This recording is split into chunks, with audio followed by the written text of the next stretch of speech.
that have been consistent speaking against the bad government and for the purpose for reformers. Niger what yo?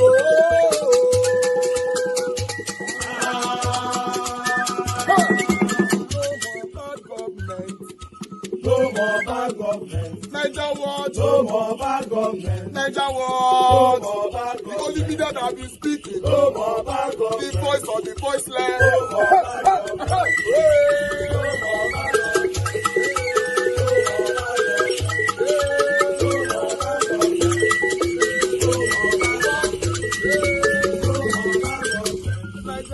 No more bad for the poor. No more bad government. Niger what? No more bad government. Niger what media?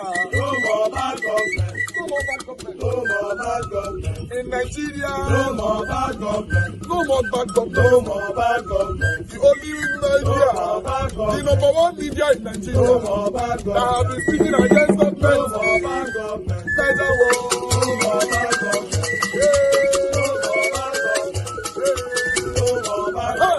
Niger what you? The voice of the voiceless. The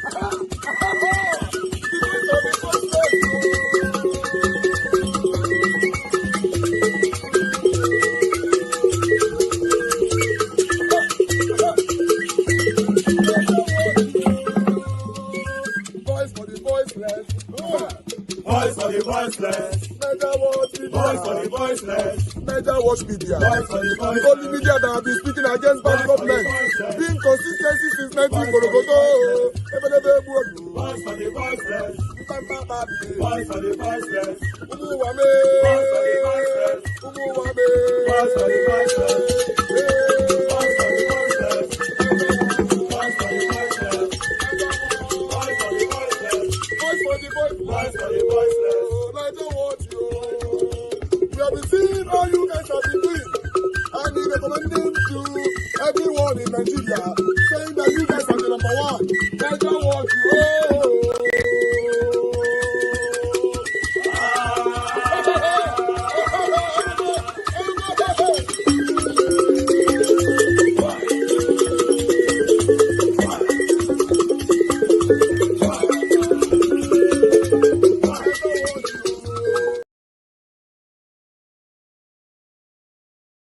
Welcome. My name is Magnus Oraka. You see, let's not pretend about the realities that have suddenly become of us. And I'm talking about the declaration of Trump as designating Nigeria as a country of particular concern.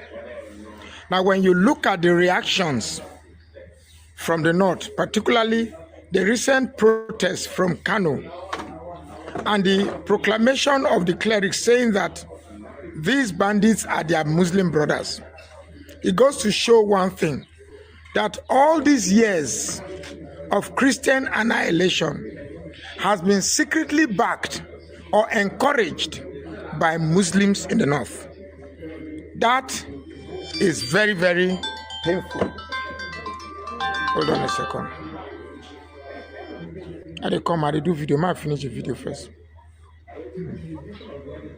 So I saw the protest in Kano. I'm actually not surprised. I'm actually not shocked. It just goes to reveal why the issue of terrorism has not been solved over the years. And the answer is simple. There is secret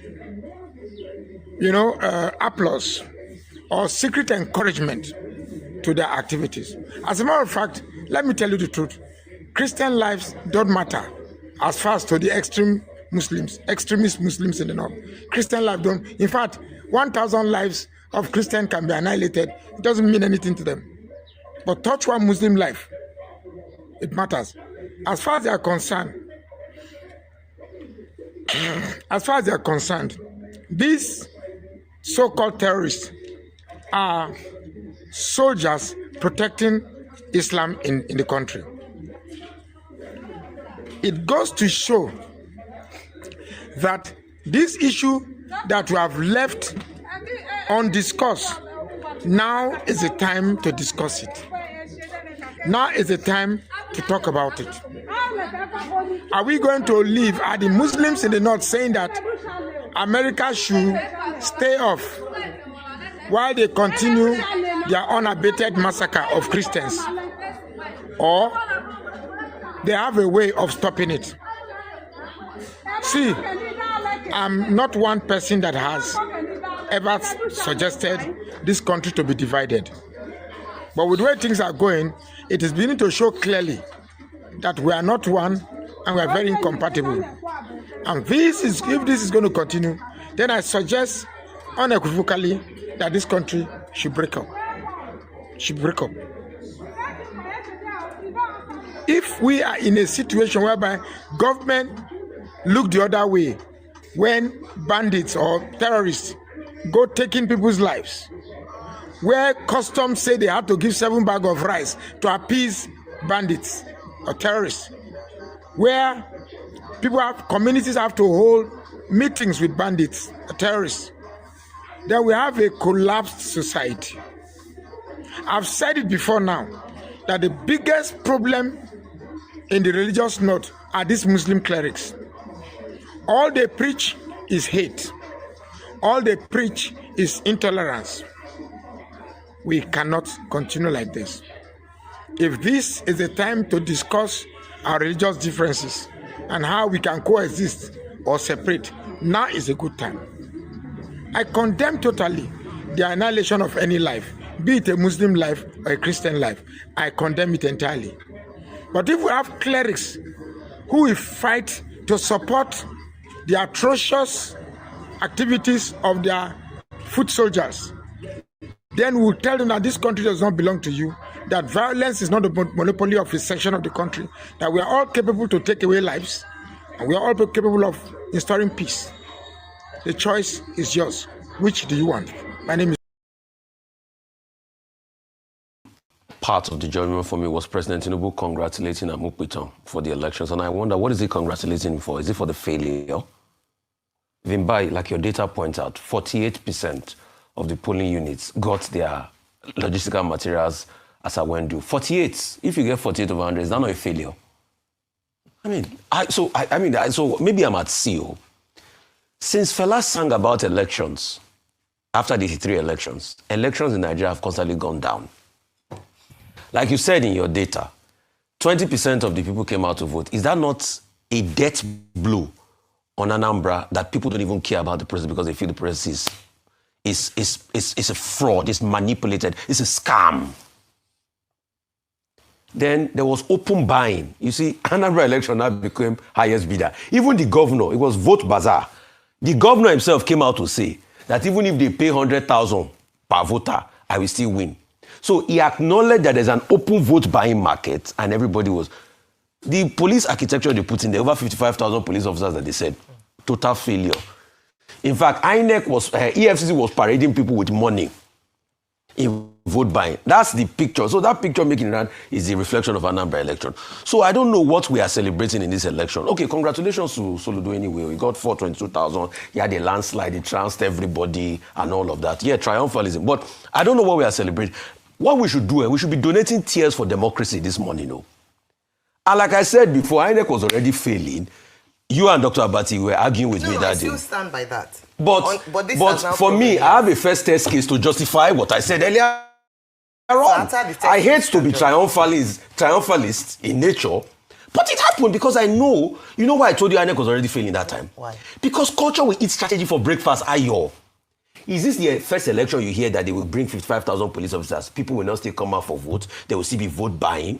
In fact, this time, there's a new mix to it. Sausage roll and malt and money. That's what they are sharing this time.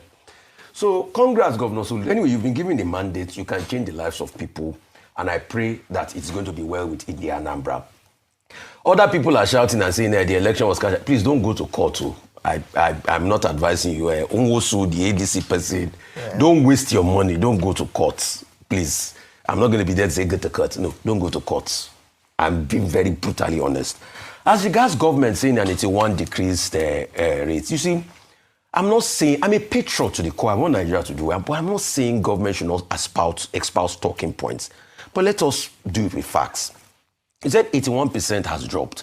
But did the government also remember that as at 2024, Nigeria, that was already, I think, in position number 8 before, has climbed back to number 6 on the Global Terrorism Index. Our rating is 7.5 out of 10. Very unfortunate. So that means we are pass mark in terrorism. Pass mark 7.5 or 7.6 out of 10. If a child gets 7.5 or 7.6, is it not pass? That's almost an A. That's almost an A. So that's where we are getting almost an A in terrorism.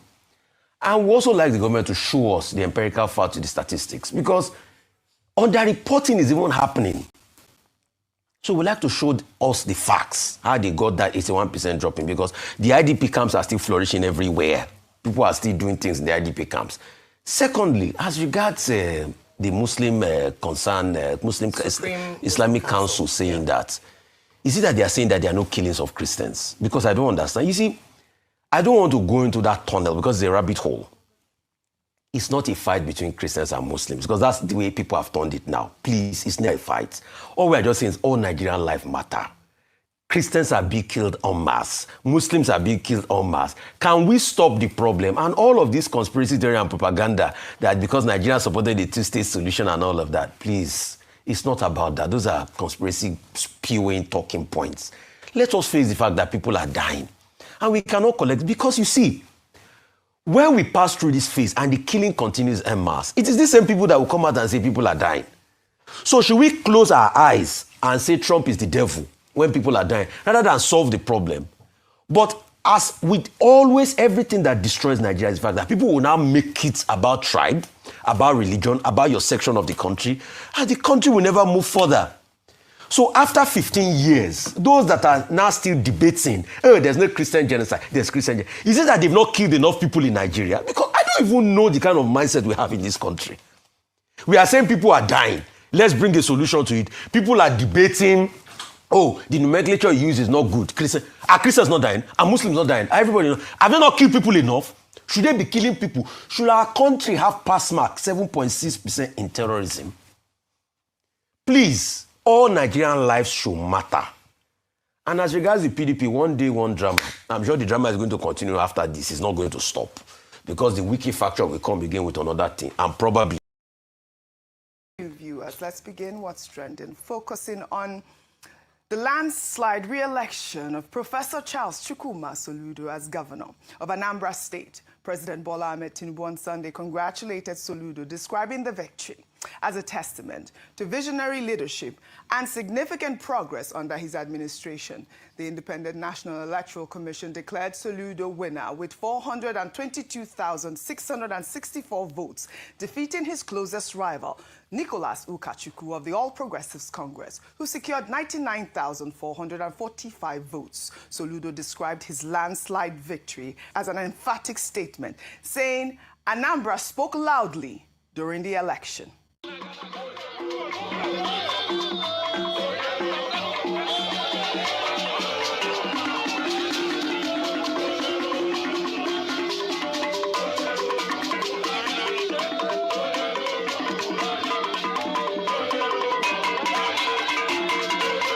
Partnership with you in the Anambra, in partnership with religious leaders, with our traditional and community leaders, in partnership with the traders, the hawkers, the wheelbarrow pushers, in partnership with the ordinary men and women of the Anambra, we, over the next 4 years, can say loudly that we ain't seen nothing yet. We ain't seen nothing. As I promised you, we're turning on to gear 4, beginning from March. All right, Rufai, this election was characterized by low voter turnout and widespread vote buying. Although the resident electoral commissioner, Elizabeth Agu, dismissed vote-buying claims as rumors and said neither INEC staff nor observers reported verified incidents. Let's take some reactions before I come to you, Rufai. This is from Nosa, who wrote, "Dear Mr. President, we thank you for your goodwill message to Governor Soludo. However, credible reports of voter inducement have emerged, hurting confidence. Given your transparency stance, we urge INEC to fully investigate and publish findings to protect electoral integrity." Well, Frank wrote on X, The Nigerian evil politicians have finally conquered the Nigerian people. What a society, sickening. Shame on India, Anambra. Poverty has been weaponized to the extent that exchange rate for Nigerian masses' lives is rice bread or malt and gala. Another ex-user wrote, "Congrats on the win, Governor Soludo, but now the real work begins. Dancing on stage is easy. Protecting your people from insecurity, addressing corruption, and delivering on promises like bringing the Taiwan to Anambra is what matters. Nigerians aren't here for celebrations. They need results. We're watching to see if your victory translates into meaningful action or just more political theater." And, you know, earlier I was discussing with our producer, Ikenna Kingsley, that, you know, it's quite difficult to produce this show because you literally have to go through the tweets and balance the reports. I'm sure you've experienced that. And, you know, it was just a resounding conversation online about the vote buying process that, you know, occurred at the Anambra election over the weekend. On Sunday, I hosted the morning show. We had our correspondent on ground who actually reported incidents of vote buying, even though the INEC rec is saying that there are rumors at this moment. But I also thought that President Tinubu's congratulatory message to Soludo was quite, you know, apt. It shows, you know, the sort of political alignment I would like to see in Nigeria. Your thoughts? So, truth is, what do you expect the INEC rec to say? You think an INEC rec will be there, organize an election, and they will say there's vote buying, and she will say, yes, there's vote buying. That's the day I will stop being in Nigeria. Humor me very well. The truth is, the INEC rec would deny it. But you see, facts are clear. We had Cynthia Mbomalu of Yaga that came to say, they said the vote buy is even advanced. They don't carry POS. It's transfer they do now. Electronic transmission of... The INEC rec that is saying... Wait, electronic transmission of money. The INEC rec that is saying this thing. The INEC rec must be blind to the picture making the round of somebody that EFCC caught, that there was money in a bowl and there was a certain party tag on him. No, that's not vote buying. What was that? They were just shame, they were doing vote empowerment. And in numerous cases, the vote buying was so much to the extent that even the governor himself said, he said, like they give 100,000, he's going to win. So it's not an acknowledgement that vote buying was going on. Even the winner, he said, like they give 100,000, they're going to. What happened in Anambra was an open trading of votes. Yeah. So what do you expect President Tinubu to say? He will commend INEC, like he has commended that. You think President Tinubu that... Anyway, that's even what is wrong with our democracy. A president brings in who becomes the INEC chief in the first place. A president appointed an INEC chief, he goes on his first duty. You think the president will condemn him and say he didn't do well? Yeah. But you can see the empirical results now, that close to 50% of the polling station didn't have materials as when the election started. Voter was low, turnout was low. Yes, I think, okay, maybe the only good spot was there was no massive insecurity and all of that. Yeah. We can commend them for that. There was a killing, a councillor was shot. There was a killing, the councillor. Yeah, and he so died. You can see you've even punctuated my report. Yes. People even die in an election. That should never happen in the first place. So that's the kind of country we live in. But and may God save Nigeria. Right. That's just in fairness, APGA was positioned to win. I mean, it always wins the Anambra elections, but, you know, this was seriously a landslide victory for Professor Charles Chukwuma Soludo. So we'll watch to see how he governs the state in the next 4 years. Congratulations to him. We hope he turns Anambra into the Taiwan. Is it Taiwan or Dubai? Yes, that he's always Dubai, not Taiwan. It was the president I thought it was Taiwan. Oh, okay. About years. So we hope that he turns. My Anambra producer is saying it's Dubai. We want Dubai at this point. Really, congratulations. Let's not deceive ourselves. Well, that's what he's promised. Congratulations, Professor Charles Chukwuma Soludo. In another development, the General Overseer of the Redeemed Christian Church of God, Pastor Enoch Adeboye, has urged President Bola Ahmed Tinubu to move swiftly and diplomatically to persuade U.S. President Donald Trump to delay any action against Nigeria for at least 100 days. Speaking at the November Holy Ghost service at the Redemption City in Ogun State over the weekend, Adeboye warned that the situation requires wisdom and speed rather than confrontation. The pastor advised President Tinubu to find a way to convince Trump to delay actions, then return home and give security chiefs a 90-day ultimatum to eliminate terrorists or or resign, Adeboye warned that no foreign power, not China nor Russia, would intervene to defend Nigeria if military conflict erupted, calling for immediate exposure of terrorism sponsors and stronger accountability within security forces. Now, Ayo, this Pastor Adeboye's counsel, reflects the gravity of Nigeria's predicament at the moment, caught between Trump's threats and our own persistent insecurity crisis. Meanwhile, U.S. President Donald Trump over the weekend announced that America will boycott the G20 summit scheduled to hold in Johannesburg, South Africa, later this month, citing claims of white persecution in the country. Trump described it as a total disgrace that South Africa is hosting the meeting of leaders from the world's largest economies, alleging that Afrikaners are being killed and their farms illegally confiscated. The claims of white genocide in South Africa have been dismissed by political parties in the country, including those representing Africans and other white communities.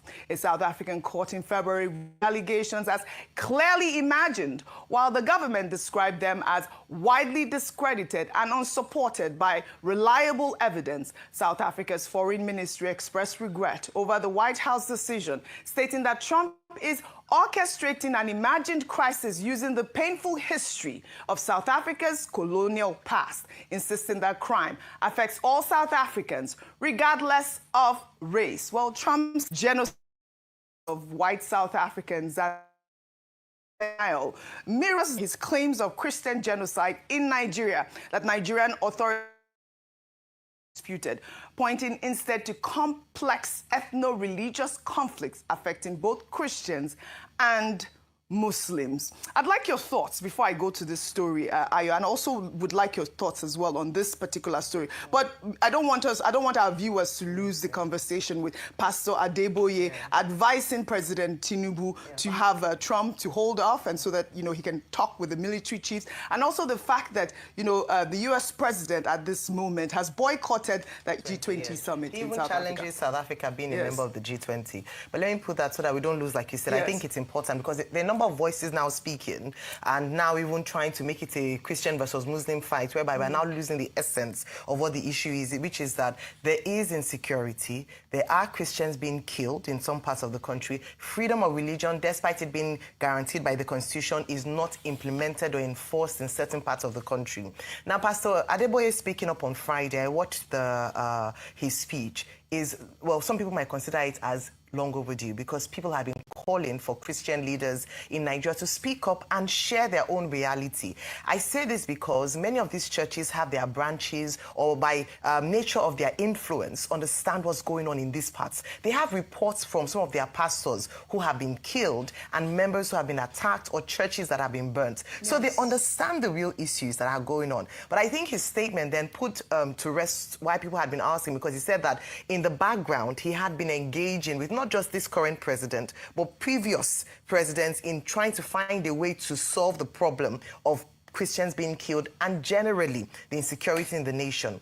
Adding to his voice, we have the PFN president, Bishop Wale Oke, who stated emphatically that there is genocide against Christians. He has spoken concerning his constituents. Pastor Paul Enenche has been very consistent in calling out for this. We have pastors across. Bishop David Oyedepo is very vocal as well about it. So what I'm saying is that the people who are affected, the main stakeholders, have come out to now say that this is really happening, solve the problem. I do think that Pastor Adeboye's advice to the president is in good stead, to ask for some time from the president through diplomatic conversation. And that's why we've maintained on this table that please let us open diplomatic channels. And like Dr. Bati had mentioned, if we have to bring in experienced diplomats to the mix, let's do so. And let us ask for more time. If we're saying that we can solve the problem, give marching orders to these new service chiefs to fix the problem in 90 days. We know that Nigeria can fix the problem. We know that they know the people that are behind this terrorists, those who are funding the terrorists. They know. They know who they are. Well, do they have the political will to actually go after them?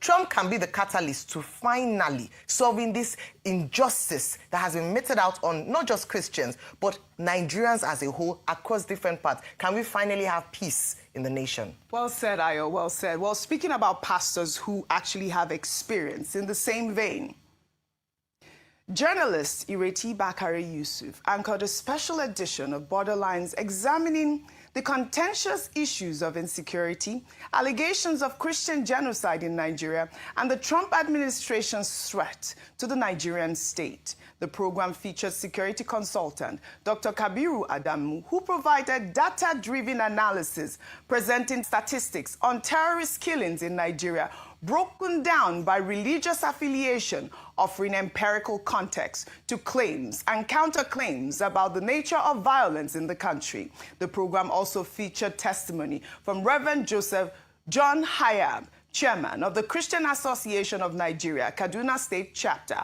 Reverend Hayab shared harrowing personal testimony, revealing he had buried almost 2,000 people in Kaduna in the past, with over 300 more deaths following the 2002 Miss World riots. He expressed frustration on how attacks on Christians, including burned churches, killed pastors, and wiped out families, are routinely dismissed as mere communal clashes rather than targeted religious violence. Let's take a look. I'm speaking as the pastor who buried the almost 2,000 people in 2000 in Kaduna. Quote me, my name is Reverend Hayab.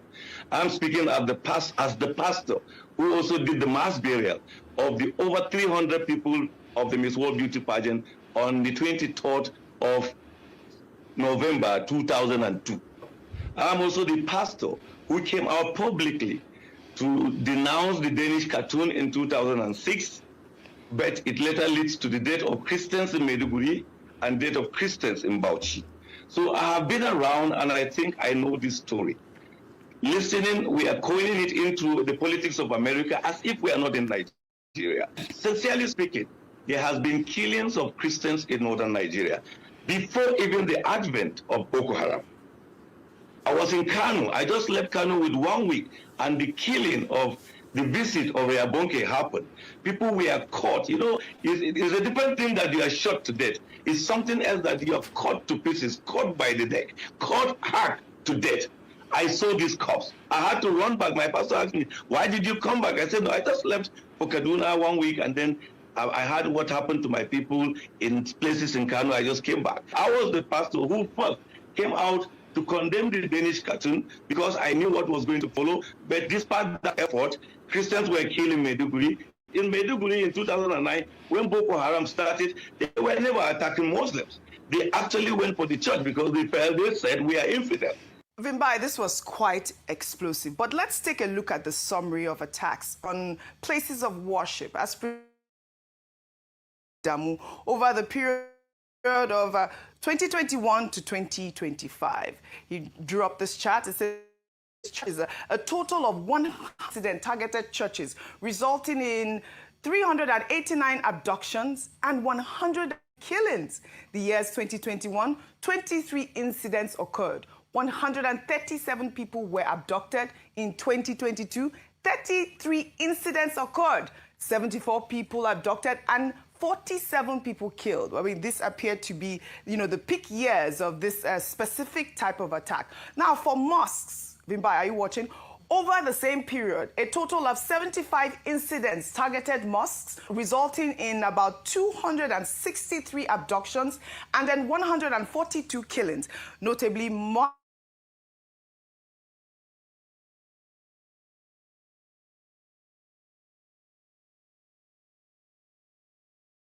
abductions, 163 versus 389 overall. I mean, the year 2025, he says, saw the highest number of killings in mosques, a rise to 51 from 10 incidents. So the insecurity is speaking, as you see in that graph. Well, this critical conversation highlights the complexity of Nigeria's security challenges, where legitimate concerns about religious violence intersects with geopolitical narratives and domestic politics. Reverend Hayab's testimony of burying thousands cannot be dismissed. Yet, Dr. Adamu's statistics reminds us that terrorism affects Nigerians across faiths, while as Trump threatens Nigeria over genocide claims, the question remains, are we addressing security with facts and solutions, or allowing foreign powers to weaponize our tragedies for their own political agendas? And these are the sort of questions that are out there. And I think that this is what the federal government needs to study. These are people that are speaking. We have security experts. We have pastors, we have priests that are willing to give account. I remember that we hosted the Arewa community here, and one of the statements that I took dear to my heart was, why was it that the federal government left this whole insecurity issue until Trump wrote that tweet, instead of setting up a judicial panel of inquiry to have all these actors come and we investigate and tackle the problem, which is what I think should happen now, as Pastor Adeboye has also suggested. Your thoughts? Gosh, there's so many things that come to mind with this, OG. Number one is data. Data, data, and data. I have to continue to emphasize that, because we see independent people coming with, with various elements of their data, with their own research, which is important. However, this is where we now see the vacuum that has been created by the fact that we're missing data. We're missing official. All right, people, how you guys doing today? I salute everybody right there. Good morning, good afternoon, good evening to you all. Please, somebody acknowledge my voice quickly on the comment section. Can you hear me? Just say yes, because I don't want to speak and start all over again. I'll go on a quick break before you respond to that.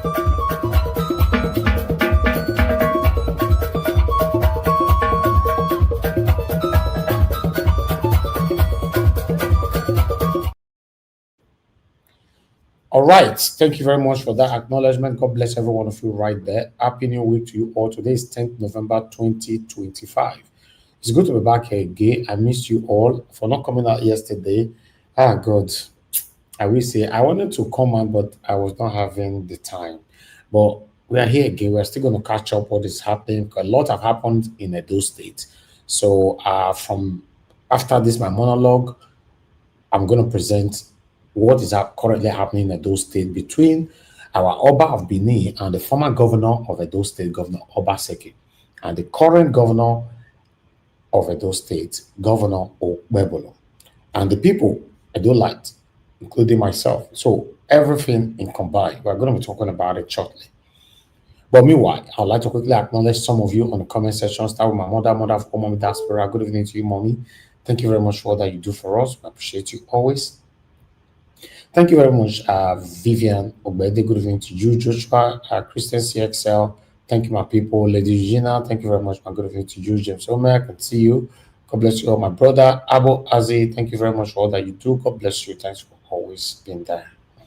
Sagbavo Kongai, thank you very much. Discussion Channel TV says more. My brother, I can see you all right there. Mother Peggy Modi, Mother Stella, Masaredo.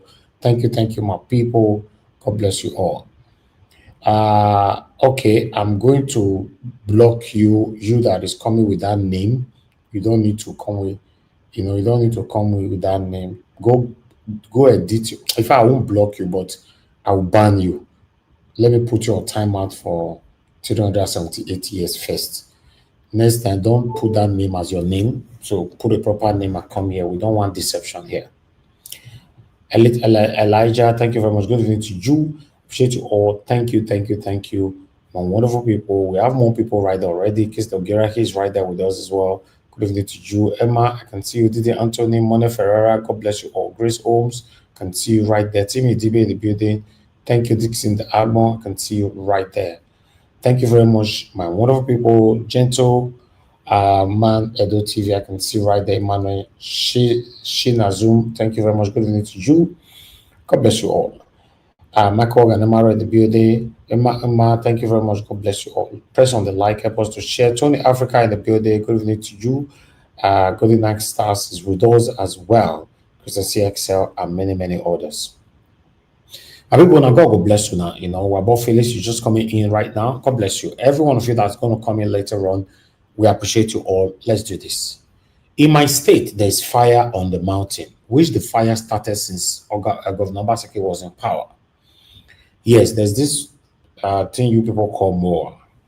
Yeah, Mowaa is about our heritage, the artifacts, and many others, that were stolen many years ago. As you and I know that when some of these artifacts were returned back to Edo State, or rather to Benin, normally most of us clamor that these artifacts should be kept in the Oba Palace or the Museum of the Oba of Benin. But Governor Obaseki built another museum, which we are going to be taking from here, because I'm going to start with an article quickly so we understand where we are going. Then you hear from our Oba of Benin and the consigns Edolites. So, my people, I'd like us to start here because what's it? Where are you? Don't let me look for you, please. Just hold on, guys. I'm trying to get the article here. I guess there is, okay. There you go. Okay. Samuel Peter left a viral article today saying that official response from Mowaa people, which you mean from Obaseki's people. But let's take it. Samuel Peter has this to say. The Edo State government of the Godwin Obaseki contributed 3.8 billion naira to the Mowaa and also contributed the land for the asset facility and project to secure an equity joint administrative operation of the Mowaa Museum, to as well as guarantee the security of the investiture investment since it's to domicile on the Edo land, Benin City. Precisely, the Oba of Benin has no financial, physical, or spiritual contributions to the Mowaa project. Now, the Obaseki people, they talk so, yes. Then number 3, the Oba of Benin was not promised giving any 1% or 5% share of the ownership of the equity on Mowaa, as the Mowaa project is not designed for commercially or revenue generation. It could only serve as job creation and employment for the local indigenes. Number 4, the Mowaa Museum is not designed or set up as profit-making enterprise, hence will not generate IGRO for the state government. 5, the Mowaa Museum was vetted under an international charity program, and donations, donor, contributors, and countries involved in these donations are Edo State government of Nigeria under Governor Godwin Obaseki, Germany, US, and UK. These are the documented pioneers and operators of the Mowaa initiative. 6, that of the museum alleged that palace and monarch was given funds to build for the repatriation of the 190 artifacts to be repatriated was from Netherlands. Be reminded, we all saw in a video, in a speech read by the Oba's oldest daughter, as she introduced herself representing the father made mentioned. Her father, the Oba, has instructed her to notify all that the Oba Kenswa Cultural Center at Long Airport Road, Benin City, will be the location where those artifacts will be housed. As she said, the cultural complex will be remodeled for the purpose. This has got nothing to do with the Mowaa project, and the countries involved here are two separate countries, but the people are mixing them up. Mowaa is from the Germany initiative, not the Netherlands initiative. Okay, then he went on. He read a lot. In fact, he said a lot, because there's so many pages, which I'm just going to leave that one on the screen, put another one there, which is the last one. You guys can pause and read later on.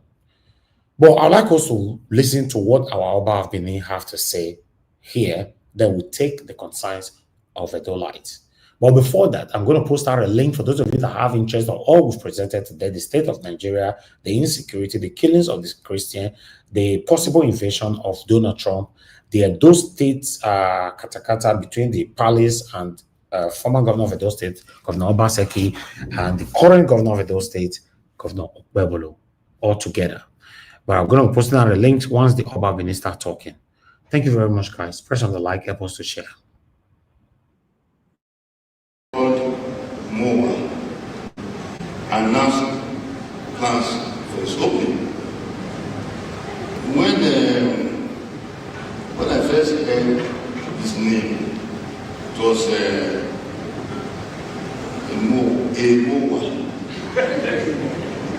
Mowaa. Now Mowaa. I tell you about Mowaa in the border.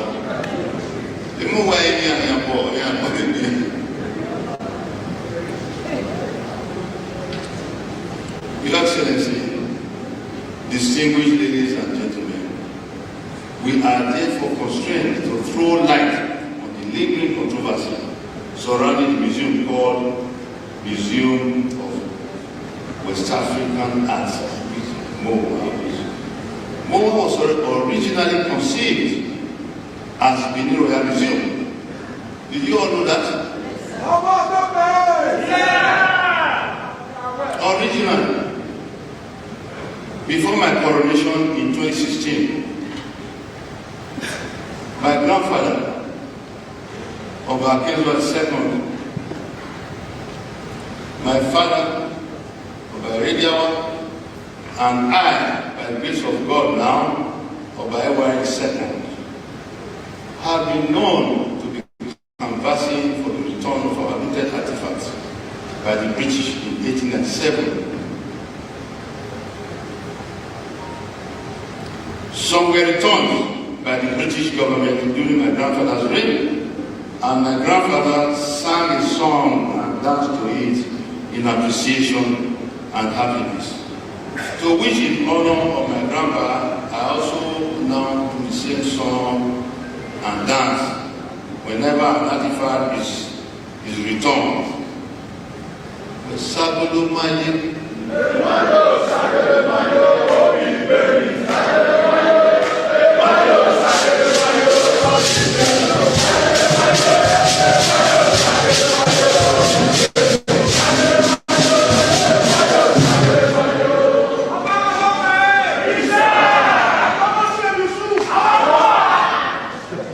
As if it is a kind of mysterious way to summon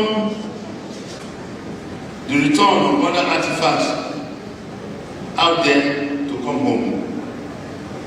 That's all. Yes, home to be housed in the proposed Benin Royal Museum. Not anywhere else. Some were returned during my father's reign. This was well celebrated during the former governor's colonel Ushomoli's administration, who joined the palace to receive the artifacts. As a diplomat, I carried on the struggle of my fathers for the return of the artifacts to the palace to far corners of the globe, because I was fortunate to serve my country in several countries. I presented my letters of credence to the King of Sweden,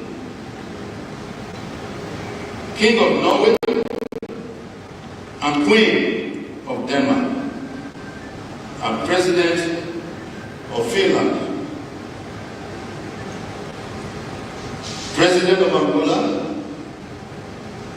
President of Rome, and Albania, Republic of Albania. I invited Governor Obaseki shortly after he was sworn in 2017. I intimated him of how much my father and I had been fighting for the return of the stolen artifacts. I solicited for his collaboration, being the new governor of the state and I the new Oba on the throne. He promptly agreed to support this effort. On my second coronation anniversary, he was called to make some remarks and surprised him when he meeting with the Benin Group, some museums, and international donors who were already cooperating with him for the setting up of the Benin Royal Museum. And that he has invited them to Benin for the next meeting. He then said he couldn't see any better coronation anniversary gift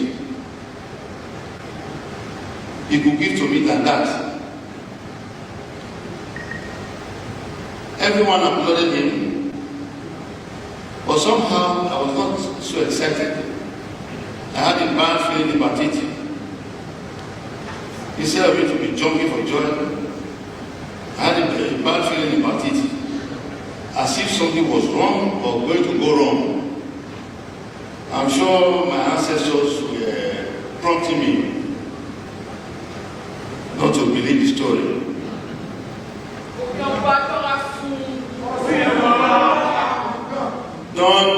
Then there was silence after that. Silence from Governor Obaseki. COVID-19 came in and complicated issues.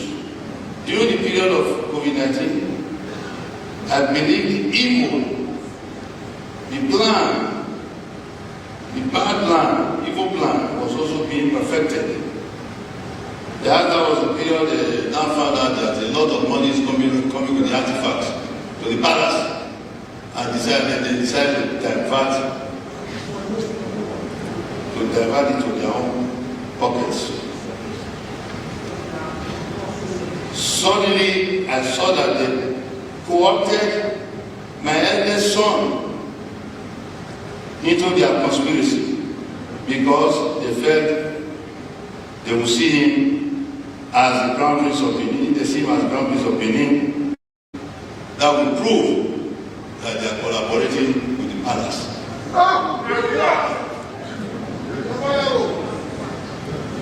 And if they dragged him along with them, they would have succeeded in convincing international donors, particularly Germany, that they are collaborating with the palace.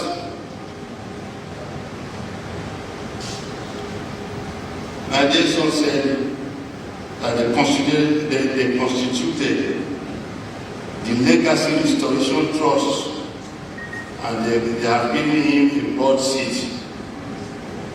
I didn't send him there.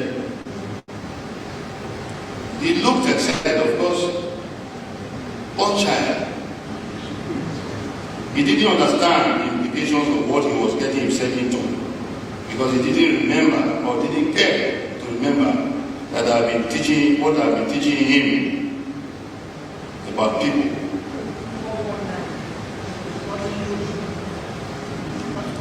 For avoidance of doubt, the German government Okay, I actually got this particular statement from our Oba of Benin. I wanted to be sure if this is realistic over this whole thing that our Oba actually said such thing about his own son. You know, according to what he was saying just now, it looks like he did. But because this was what I got, what you have right there on the screen, he said, no Oba of Benin has ever humiliated his son the way Oba Ewari did on live TV at the government house addressing Mowaa. He accused him of betrayal and said the crown prince is not the eldest prince. The Oba of Benin stated he will choose his own prince and that is his eldest son, will remain first son. No Oba of Benin has ever said the eldest son is not the crown prince until this Oba Ewari said it. Trouble is brewing and all that. So I saw this. I was a bit skeptical in presenting it because I don't know if this was true. But this the area our Oba of Benin were going just now, although it might not stated it exactly how it is on that particular article. But I would like us to listen a little bit more. And others who did not even understand our traditions and did not care to come to the source to find out for reasons best known to them. Yeah, because they were also having interests of their own in the artifacts. They decided to drag this my eldest son that I loved into a conspiracy against his own heritage. And he was thanking them for it. He also let himself be dragged into the conspiracy for obvious reasons because he refused to listen to the counsel of his father, the king that thought has been nurturing him since birth. Lagos boys at war.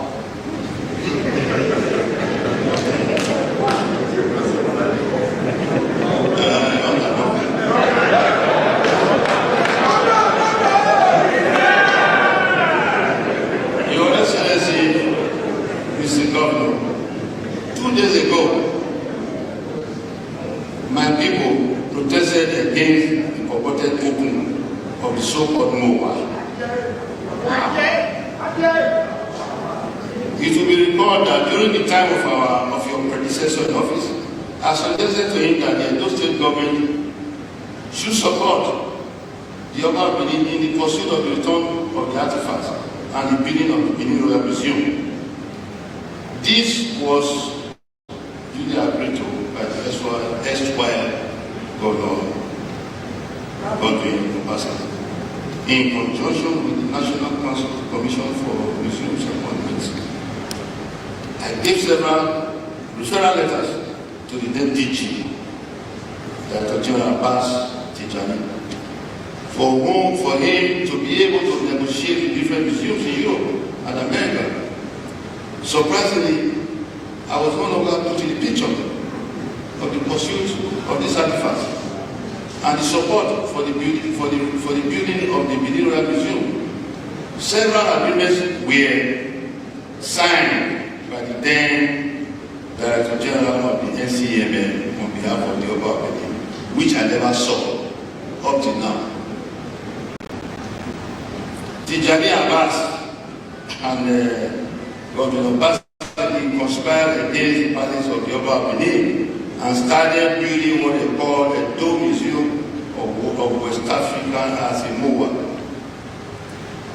I was never put in the picture anymore.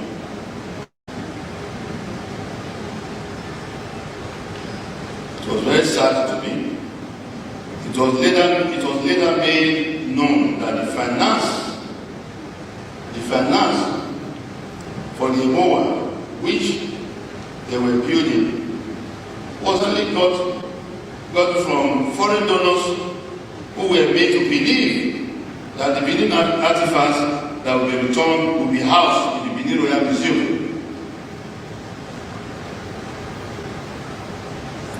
The structure that is standing there was actually supported by foreign donors and the goodwill of the Oba of Benin to build a royal museum, the Benin Royal Museum.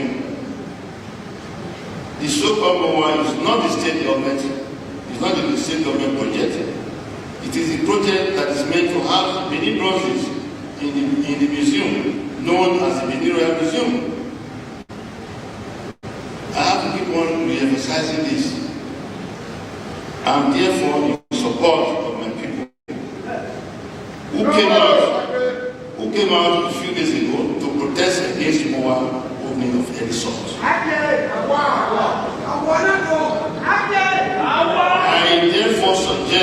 I therefore urge the state government to ensure that the Mowaa structure, which is under probe by the Edo State House of Assembly, is fully investigated and the source of finance and ownership made known.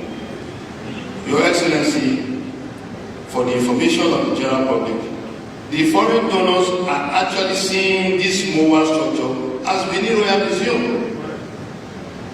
And I urge Your Excellency to let it be so.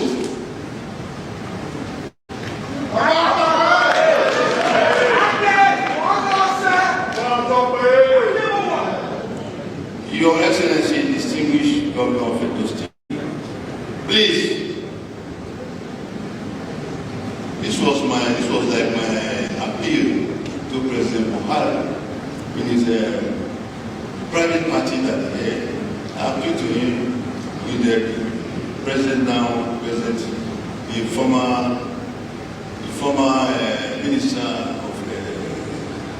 Lai Mohammed, Minister of Arts and Culture, President, and all the key movers and shakers of the country were present.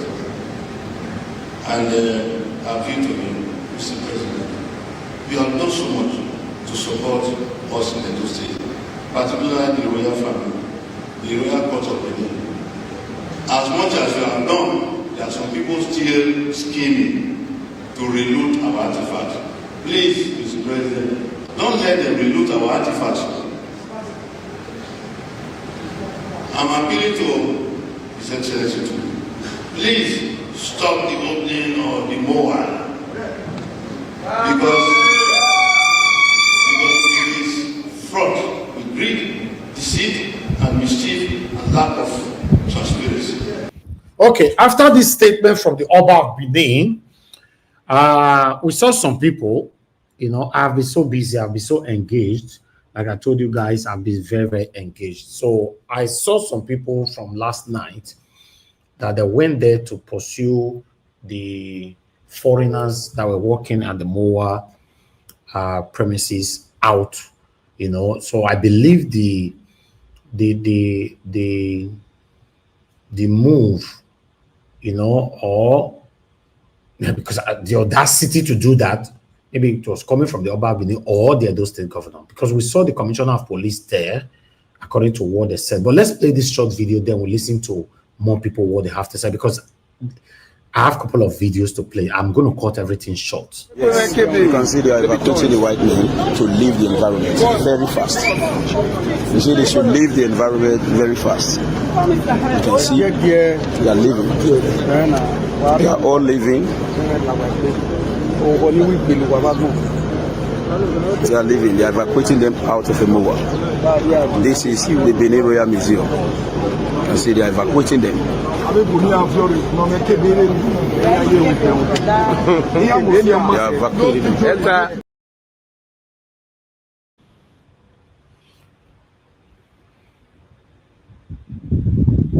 All right. My people, that was what happened today. But I would like us to expatiate on that particular thing. Let's listen to what Comrade Stalius has they have to say on that particular ground. By the grace of God, the Sea of Human the Coordinator General and the Braconnet. Yes, as I've said, this Comrade Stalius has also appointed by the grace of God, the Sea of Human in the State, the Coordinator General and the Braconnet. It's I'm live here present to give you the real information and to avoid any unnecessary manipulations that is going on. First, this is the Benin Royal Museum. Now the white men you saw, they have a right to be here also because they donated money to build the Benin Royal Museum before it was changed by some elements who thinks that they are more intelligent than all other Edo people. Now the facts are clear. The Mr. Yenacho, who you saw identifying different locations to the white men, happens to be the managing director, managing the current company owned by Governor Obaseki, Afri Invest.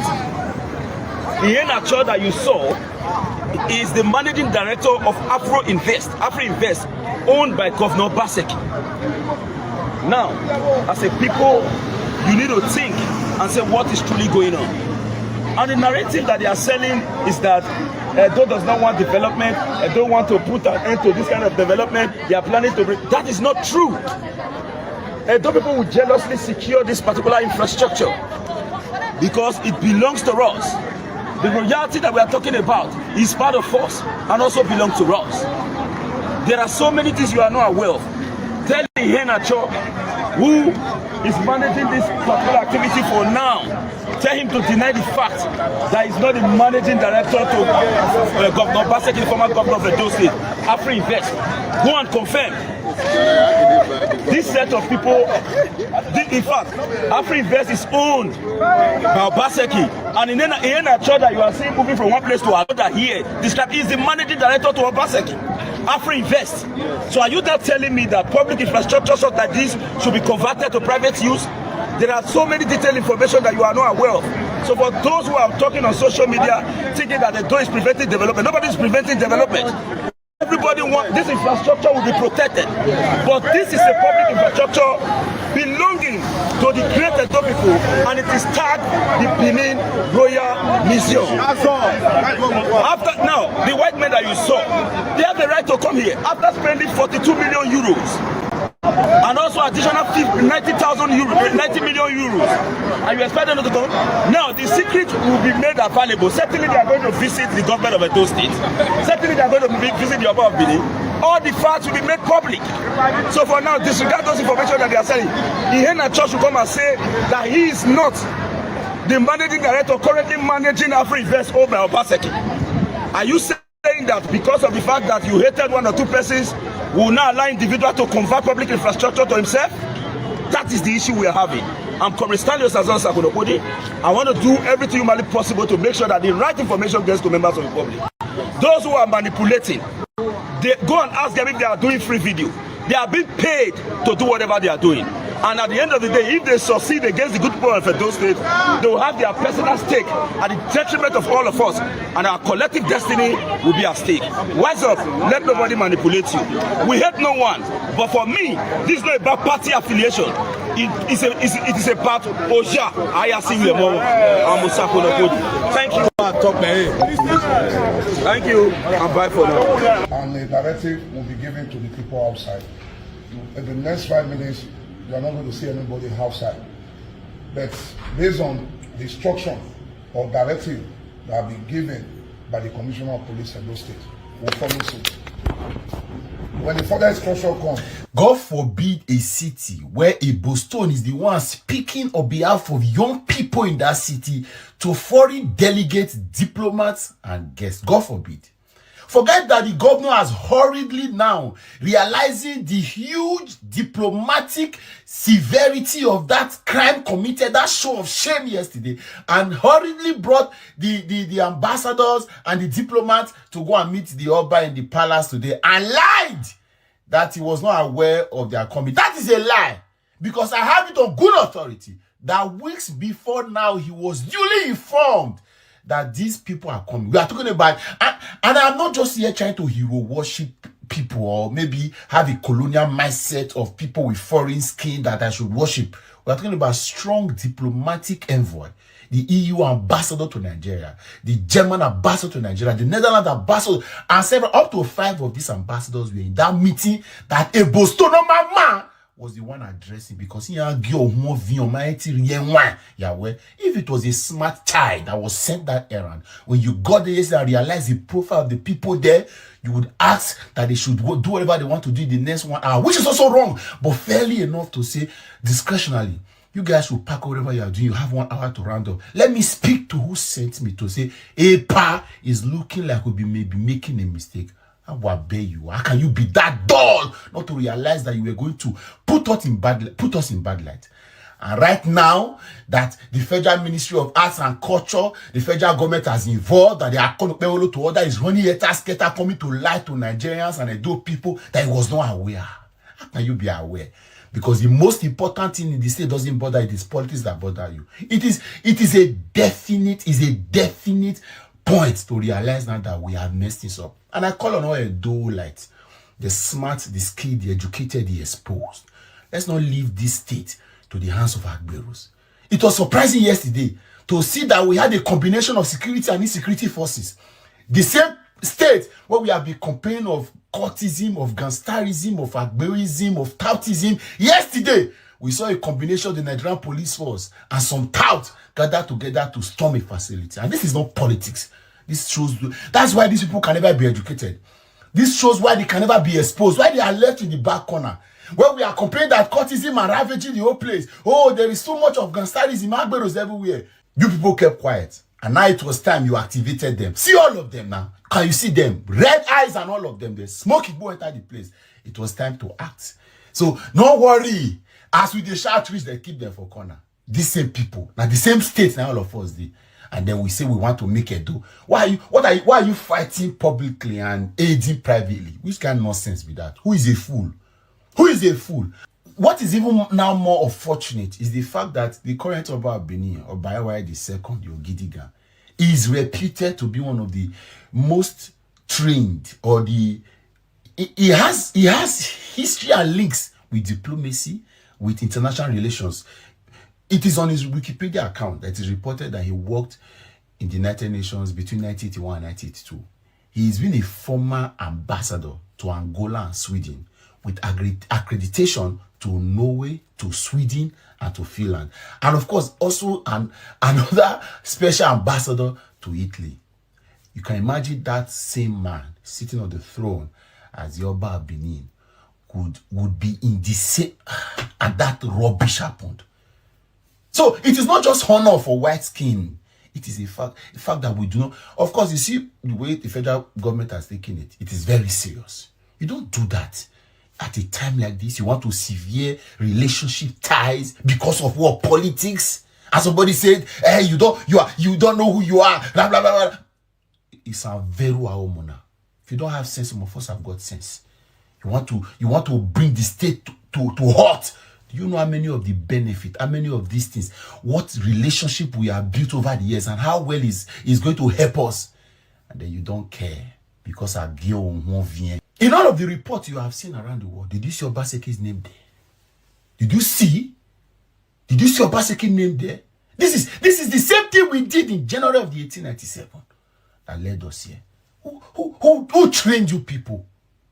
Who gave you that level of where are you thinking from? Your anus? And then we talk, you say it's an Oba. To hell with Obaseki, I don't know Obaseki. Well, how can you bring that kind of show of shame to a city that not below now, then a village you not from come? Now you are running a tasket and now you want to see how you can see. No matter what you do, nothing can erase that show of shame. And all of you tout and Agberus that embarked on that journey yesterday, you are all ignoble. You hide your head in shame. Hide your head in shame. So very wow. What kind of nonsense character is that? Because of politics, you cannot think anymore. You go and disrupt an event. You go to a facility, you go and disrupt it because they sent you on an errand. The same governor that has a time limit. Bata 8 years. Assuming in the next election he wins it, bata 8 years. And then the whole thing, and then you don't care. Say you are working for, you are fighting for the, who sent you? Which palace sent you that message? In 2025, somebody will send you on such errands. You cannot sit back and look at the pros and cons and say, no, sir, there'll be a better way to solve it. Plus the fact that I'm aware that these people are behind the scene, be trying to create political and diplomatic solutions to these problems. Say, we don't mind. They even jettisoned the official opening to say, of course, these people are already here. Let them just come and do private viewing. No paparazzi, no public show yet. I think we are in the 18th century. Why do you send children to school? It's not so that they can come back with thinking mentality and be able to challenge status quo and argue and submit superior argument and then say, let's forge a way forward.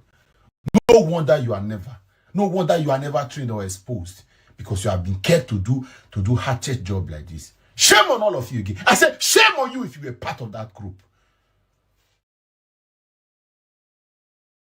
They see the propaganda on steady, just to try as much as possible to paint the whole narrative negatively. Now make you open your ear down and think. But if you say that video within circulation not come, the former governor of Edo State would deny him directly, say he not tell Obaseki, so they give him money for making income build. Okay, now as the builder finish, the name change. What we talk from the beginning before they started the big foundation, can't change in the evening when they don't roof on. Say no, so the name can't be again. Issue can't start. Now they can't okay, make everybody wait. As it be like this, make they investigate whether that's true.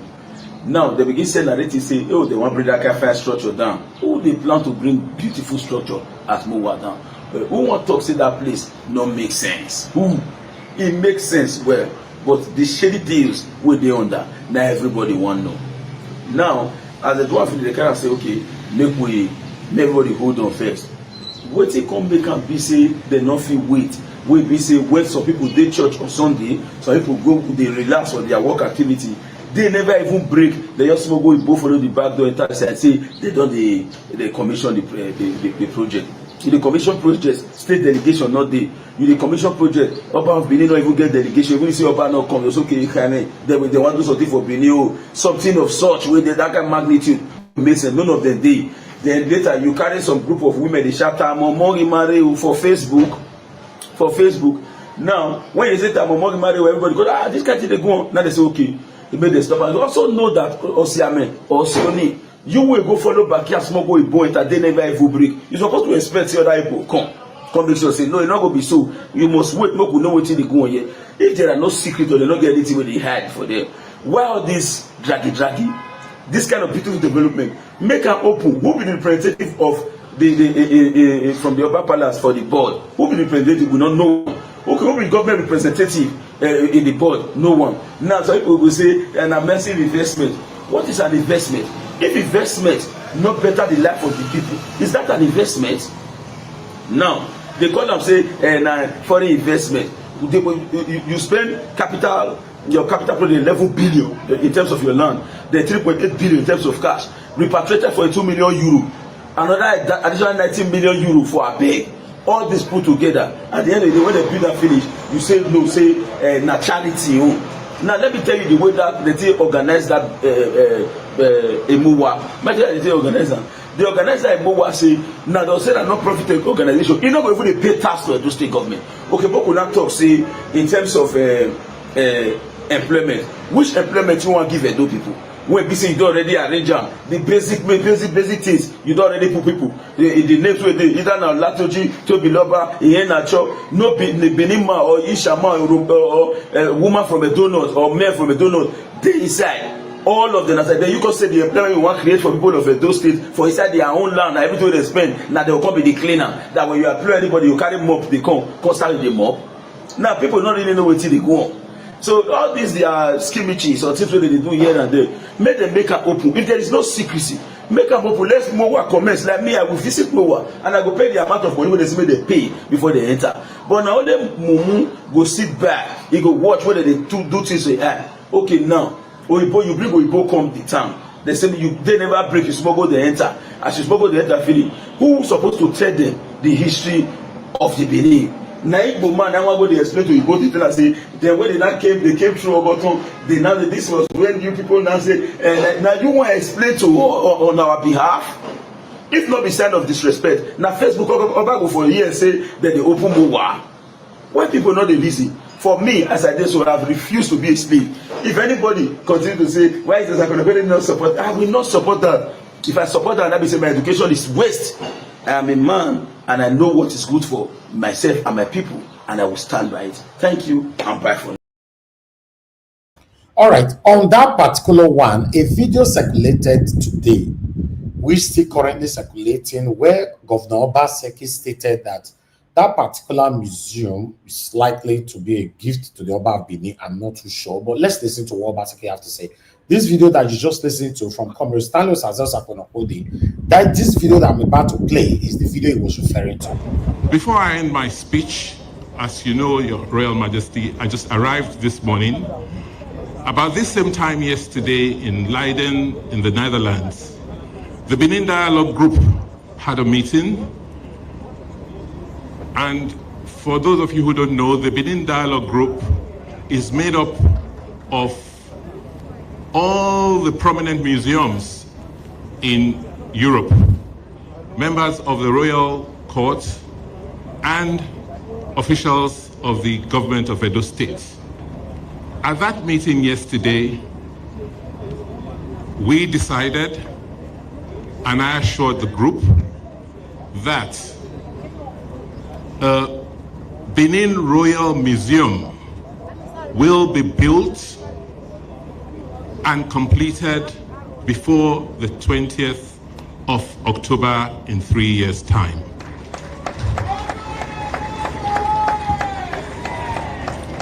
We also got the commitment of the group that they were going to return many of the works that were taken from the palace during the unfortunate expedition in 1897. Your Royal Majesty, I believe that this is a befitting birthday present for you. Congratulations.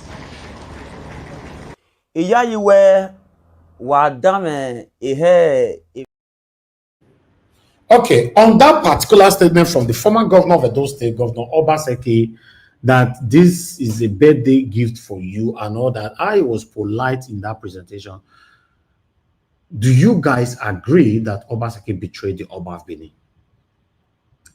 Based on this video that you just watched. Yes, sending out the foreign investors from the Mowaa's building and all that, I'm not in support of that. I believe there's other way that would have, put these whole things without not embarrassing anybody. Do you get me? Because this particular video will scare a lot of investors away from Edo State. Let's have that in mind. But this particular video I just played, do you not agree that Obaseki betrayed the Oba of Benin after all the promises? We'll come back to that. Okay. Hold on. Let me come back. Yes, sir. No, continue, sir. Continue. Of the board. Yeah, good evening, guys. This is me, your brother, your friend, Human Steven, this evening. We are still on this issue of the Mowaa, issue, Wala. And today, there was a protest at the front of the campus. And I've seen a lot of videos, some from the Obaseki supporter group, who are also supporter of the Mowaa, some from the people who actually went in protest against the opening of the Mowaa, and many others. And I decided to also jump in. And you guys knows my stand from the beginning.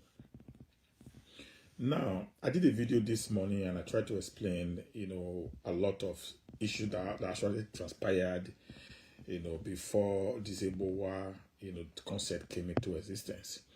And right now, the problem with that concept now that most people are not trying to understand, it is one, the nomenclature, the name it is called, and two, the composition of the board that made up the Mowaa. And many of these Obaseki supporters are not trying to see reasons. Sorry, guys. I'm not trying to see reasons from that angle. Okay, they are not seeing reasons. They are just being blindfolded by their hatred, which Obaseki has created in the minds of the Edos and some foreigners within the Edo metropole, to begin to see the palace and the throne as a problem for the development of Edo State. This is the strategy that he has been playing in the last 4 years of his administration. Because the Oba refused him taking ownership of the artifacts. If you go through the social media and see people talking like Abatobaze, like Ifaluyi, like Semi Rio, and many others, they are trying to paint the palace as the person or the group of people who are engaged in the development of Edo State. None of these people had actually sat down because they know the truth of the matter. They understood what Obaseki did. All they are trying to do is to find a way to paint the palace in a bad light in order for people, other part of Edo, and other neighboring states who already had so much enviness for the throne to be able to have the ability to throw tantamount to the palace of the Oba of Benin. I want to say this again. If Kingsley Enacho is an Igbo man, this is what he did today. Nobody can do it in the East. We must tell ourselves the truth. I don't know why all of us are trying to hide away from the reality. The land where this Mowaa was built on was not bought by these people who claim today they are the one that is in control of a Mowaa. If a Mowaa is an NGO, a non-governmental organization, and the government of the state is telling you, do not open that place until all matters involving that very particular project is settled. I think in a civilized society, some people are saying Edo is now retrogressing. In a civilized society where you live, those of you that live abroad, those of you that live in a place, the United Kingdom, that live in a place like Spain, like Sweden, Norway, Denmark, where monarchy system is still operating, you know and I know that such an inauguration today was not supposed to continue. They would have held that inauguration until all matters relating to the little issue that they had would have been resolved and settled. But what did they do? They went behind, even when the state government had already written them that there is already a probe on Mowaa's ownership, acquisition processes, and the funding of that very particular project from the international donor. If Kingsley Enacho, who today acted as if he's an emperor in a land where he has nothing that concerns that land, would have immediately written to those invitees, those foreign visitors. The incident that happened yesterday, it was avoidable. 2 wrongs cannot make a right. I know we are pained that instruction was given by the government in power. Governor Obaseki is not the governor of Edo State as at today. There's a governor in Edo State. like the governor said, there's a new sheriff in town. The governor of a state said that, hold on, anything that pertains to a Mowaa should be put on hold. Set up a committee to look into it. And even the State of Assembly is also investigating. I would have expected Philippine Enacho and Governor Obaseki in a way, at least avoid issue that pertain to a Mowaa pending the investigation. At least maybe a month or 2, the dust will settle. Then you can bring some of these foreign nationals to Benin. What happened yesterday was total embarrassment, and it could have been avoided. Like I said, those our brothers that went there yesterday, you may mean well, but we must have looked for a more diplomatic way to go about it. But for Governor Obaseki, who is an ex-governor, who is still trying to have a say after you have exited governance, it's also a bad thing. You will not tolerate this thing, Governor Obaseki. I know you won't tolerate this thing that you are doing to Okpebholo. You, Governor Obaseki, you will not tolerate it. I know how you fought Oshobole, tooth and nail, saying that it was still having a say in your government. The government said that, hold on, understand, looking at the controversy that surrounds a Mowaa, you didn't carry the Oba Benin along. We know the funds came, repatriated money came with the artifact. And there was a budget, Edo State money in a Mowaa. You said that a Mowaa now is a private charitable organization. Whatever thing that we spend there, they don't go. Yes, you should have waited for things to be looked at. So, no matter how pain you are, if you look at this matter, you also know that when the Niger Delta struggle was on, foreign national was chased out of Niger Delta because due process was not followed about the natural resources in the Niger Delta area. So why you also condemn those people that went there yesterday, but some of you supported Niger Delta struggle? Why? Because the right thing was not done. The locals felt that, okay, you are taken our oil, but you have not done the right thing you were supposed to do. That was why white man was chased and they were kidnapped. So we don't pray for that to happen anymore. And I also saw some faces of some of my brother that were there yesterday. You know, you politicians are not to be trusted. There were some of you who were talking about the Mowaa matter that day. You guys were mute. You didn't say anything about a Mowaa because you don't want to offend your principal. That is why I don't trust the judgment of you politicians. You guys are always biased. But today now, you people are doing a Mowaa. So where you guys were doing about Yanoja matter, you guys were mute because then you don't want to offend your principal. But you were first to come. And in fact, what you put some few days today was just a paparazzi. And you guys know how to take like showmanship. You want to in every sensitive matter. You guys can come out to really discuss some cheap political point. We understand what it is. We know those who were with the Oba Benin all through this struggle of artifacts from the beginning. Even why a lot of people cannot even speak because of the fear of the present governor. Then, some people that even sing hallelujah for Obaseki, they were there yesterday making noise. All of a sudden, I don't realize say Obaga talk, but when some of you have written using your hand to write so many rubbish against the palace in the past where you were put under Obaseki. But let's say that we are forgiving some of you people and let us move way forward. So the way forward is that there's a government on seat. Let's do everything to obey the pronouncement of the government and let's chart a way forward. Like I said, a Mowaa is a nice concept. Although better in betrayal, better in deceit. But at least it's a nice concept. Let's see how far we can have a Benin Royal Museum. I also have this in Mowaa. It's a win-win for us Edo people. So that foreigners and tourists can be trooped into Edo. It's a good thing.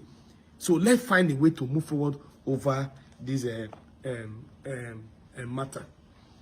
And part of the issue is that some of you Obaseki loyalists, you guys are not also helping matter. You cannot even attract sympathy. You know, Mowaa must be open today. Oh, white protest. Mowaa must be open. Somebody in the UK, they make noise. As in, who are you challenging? Who be there? And or you be girl. When you make such audacity statement, people want to challenge you. That's what happened yesterday. You people will make all those statements. You are threatening people. Mowaa must be open. You the UK. You say Mowaa must be open. Though you people should go out, do this, do that. Now go write statement. Now go write some very offensive statement. Nobody can stop a Mowaa. A Mowaa have come to stay. Oh God, a governor of a state, in collaboration with Oba Benin said, hold on, let's look into the matter. Una say Mowaa, you went inside your room, when you not get 1,000 for inside your account, you say Mowaa must stay. You guys are the one overheating this matter. Make everybody calm down. Let those committee look into the matter as quickly as possible. Resolve it so that we can make progress for the interest of everybody. But you see this when I continue boast, when I continue threatening, and I continue threatening after they don't see recharge on a phone with data and small thing, on one proof point. If you guys continue like this, you guys, and you guys are playing the victim. Now, on our principal, I made a mistake. You guys are playing the victim. You cannot even look at Obaseki in the eye and say, for this matter, you not try. Let's look at the way forward. But you want to instigate violence. You want to instigate. You want to insult people. You want to insult the IS. You insult the government. You will say the Oba Benin. You will insult everybody. You will say that the people should look at you. They shouldn't talk to you. They talk to you. They will kill me. Now you they instigate violence. Now you they insult. Now you they play victim. So we will not mind you people. So let's look at the way forward. May God bless everybody.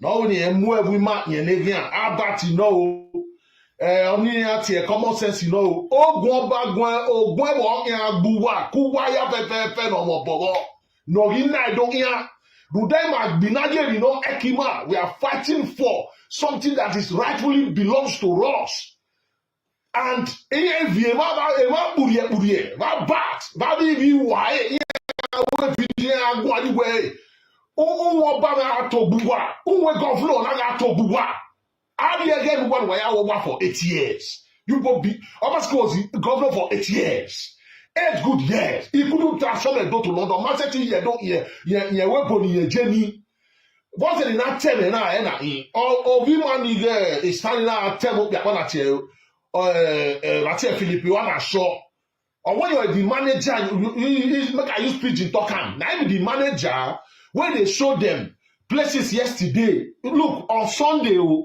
waiting don't get controversy. Waiting would they ask? Don't people they ask? Because now we get land. Now Central Hospital, I have boy. Now we get the money. This way even donate money. From Edo State purse, we know billions of money where we contribute. That's all you both put some money. Now they take build down. And we don't get stake. Now private stuff. Now we say it will be private for our land. For the money what we put, and Oyibo donated this money because of the article what they say that they bring. I be say it will be private thing. Not be private that they start up. If you don't go ni ya boni ya ni ba bo lagba gbe ba gbo no go ba gbo o. No gbe nu wa iwa mu e bo gbo wa won da o wa atu agbe. O ge ja wa ni na. Da mata meta e boni o ya gele gbuwa.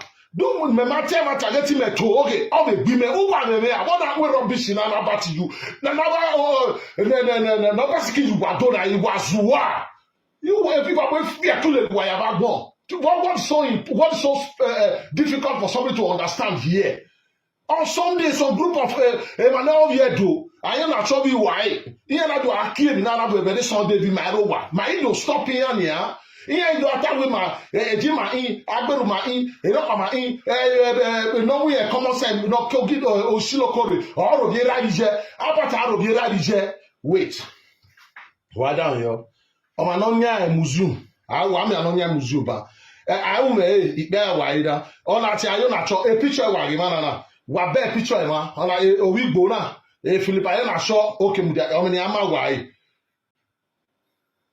o me ni ama wa ba. This is man Okpebholo about no Okpebholo Obaseki o but e boy na ni ati John Mayeki Adam John Mayeki bom ide o Adam yo ni wan u ya gogo goy ya kati no na gbe ona John Mayeki u bere John Mayeki Adam yo o between Afrivest owners and Mowaa Obaseki Philip Onasho and Ike Ichoke another of Igbo Mowaa museum wedo am Mowaa museum am Obaseki lo Igbo ogwonbuwa uwa lori ari ebado. All right, there's tension everywhere, my people. My last video for today, so we can start talking. Let's take just 2 minutes from this one quickly. And I told our people the implication of removing E. And there was a reason why E was removed. I will explain all of that. Now, like I was saying, Mowaa, it's an intellectual theft. Obaseki did not sit down and conceive the idea. It is not his idea in the first place. It is not a product of his genuity.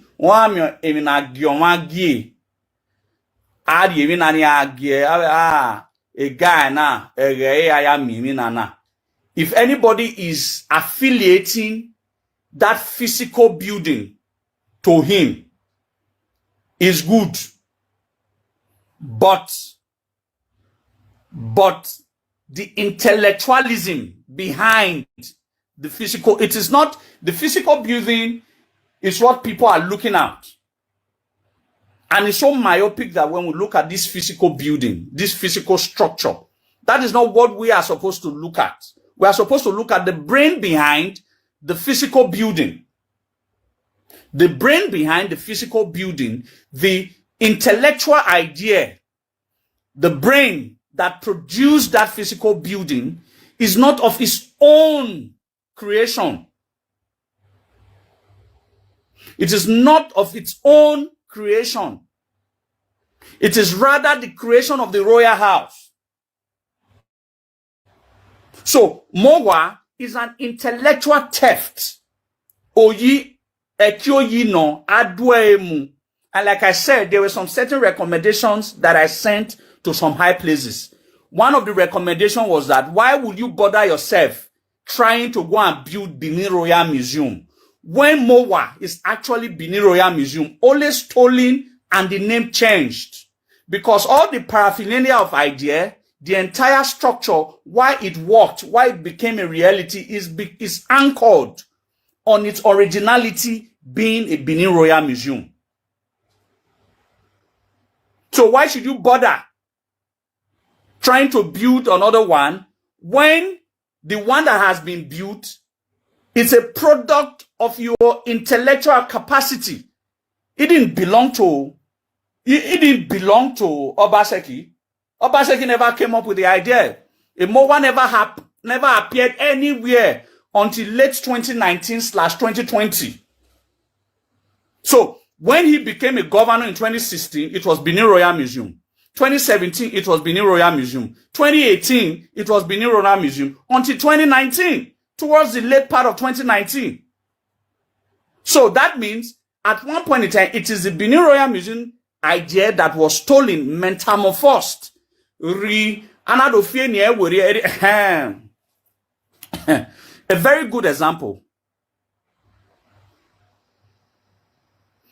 A very good example is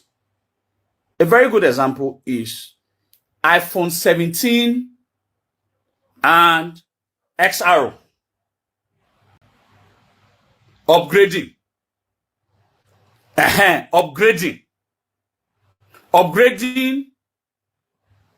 XR to iPhone 17. It's like an upgrade. The original idea is Benin Royal Museum. Someone stole that because he had the connect. He was a sitting governor. He stole the idea. That's an intellectual theft. Under international law, it's a criminal act. So he stole the idea. So part of my recommendation at that time was that why would you bother yourself trying to build your museum when the museum they said they have built is a product of your intellectual capacity? It's a product of the royal intellectual capacity. Why bother trying to build another one? When a boy, boy, which I also want to prove. You know, I like proving things. For a statement of fact. You know, for a statement of fact, I like to prove things. Now, I put it to every single of his followers, his supporters. I put it to them. Why is it that the so-called Mowaa is the only idea during the 8 years reign of Obaseki that got an international funding? 8 years, no Obaseki. The only time the private investors, international funders, international sponsors, ya invest ye project do realigned, restructured, rephrased, reframed, and the three parties will now be in a good local standing consigning that museum. Then they will not hand over the management. The management, I can guarantee you, I'm sorry to say, if you are to ask me, the management should not be given to the palace. I'm sorry, that's my opinion. And the management should not be given to the state government. Should be given to this set of people who are already managing it. Some of them can be changed because that's how you're going to protect. Because Oviedo no.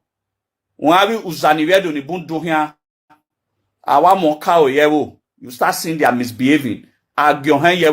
Misbehaving. Misbehaving. Misbehaving. So management of museums, it's not as a result of Oviedo no. It's as a result of competency. So, but if there's an Edoma who is competent enough, not because it's an Edoma, if it's competent enough, it should be given to manage. It is a bad competency. That's how you run institutions and they don't fail. Most especially institutions like these that are of international recognition.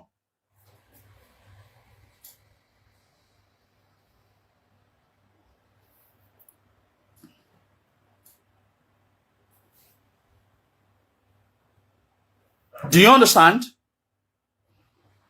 So the management should be left for those who are in the private sector to manage with all terms and conditions agreed by the 3 states, of which the highest stake belongs to the Royal House, because it is an idea of the Royal House.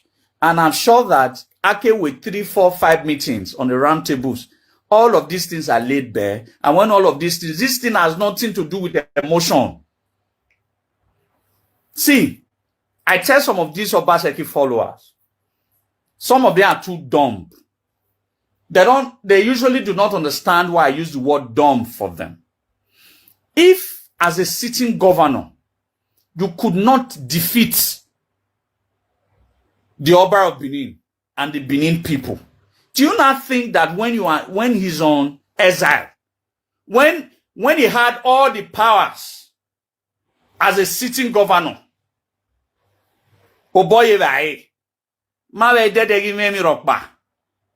so issues, whether I heard how they were very boastful this morning that Ian Ashaw, one guy posted Ian Ashaw 100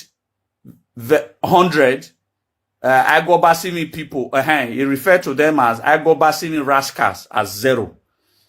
I knew the implication. I knew that the implication of stirring up we that are pro the palace is to agitate us to go and chase them out. And that's eventually what happened. I wasn't happy that those white diplomats were chased out. To be candid, I have also made my opinions known to people. Some of you are happy, but I'm not happy. I have my reasons. There are sensitivities to these things.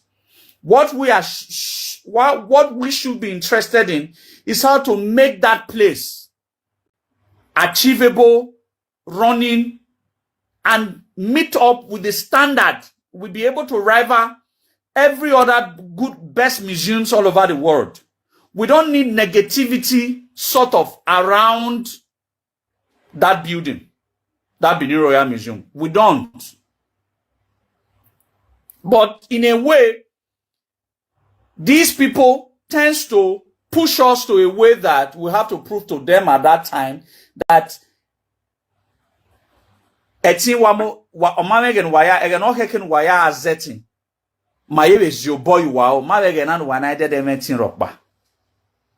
when you try to tell them that these things are not done with emotions, I see a lot of emotional readings that Benin people don't like good thing. Udo motorerame ni mahienwe ni mayanwe udo wa be emi yo because we development in there women nige gwa. How do these people think? What I have seen our people presented on social media all this while was there are some pending issues. That's what His Royal Majesty talked about. There were some deceptions. There were some lies. There were some certain things that were not true, that were not correct. There were some let us strengthen all of these issues so that everybody cannot be on the same page. Edoe emi anari ho kuku noro erokbanologero.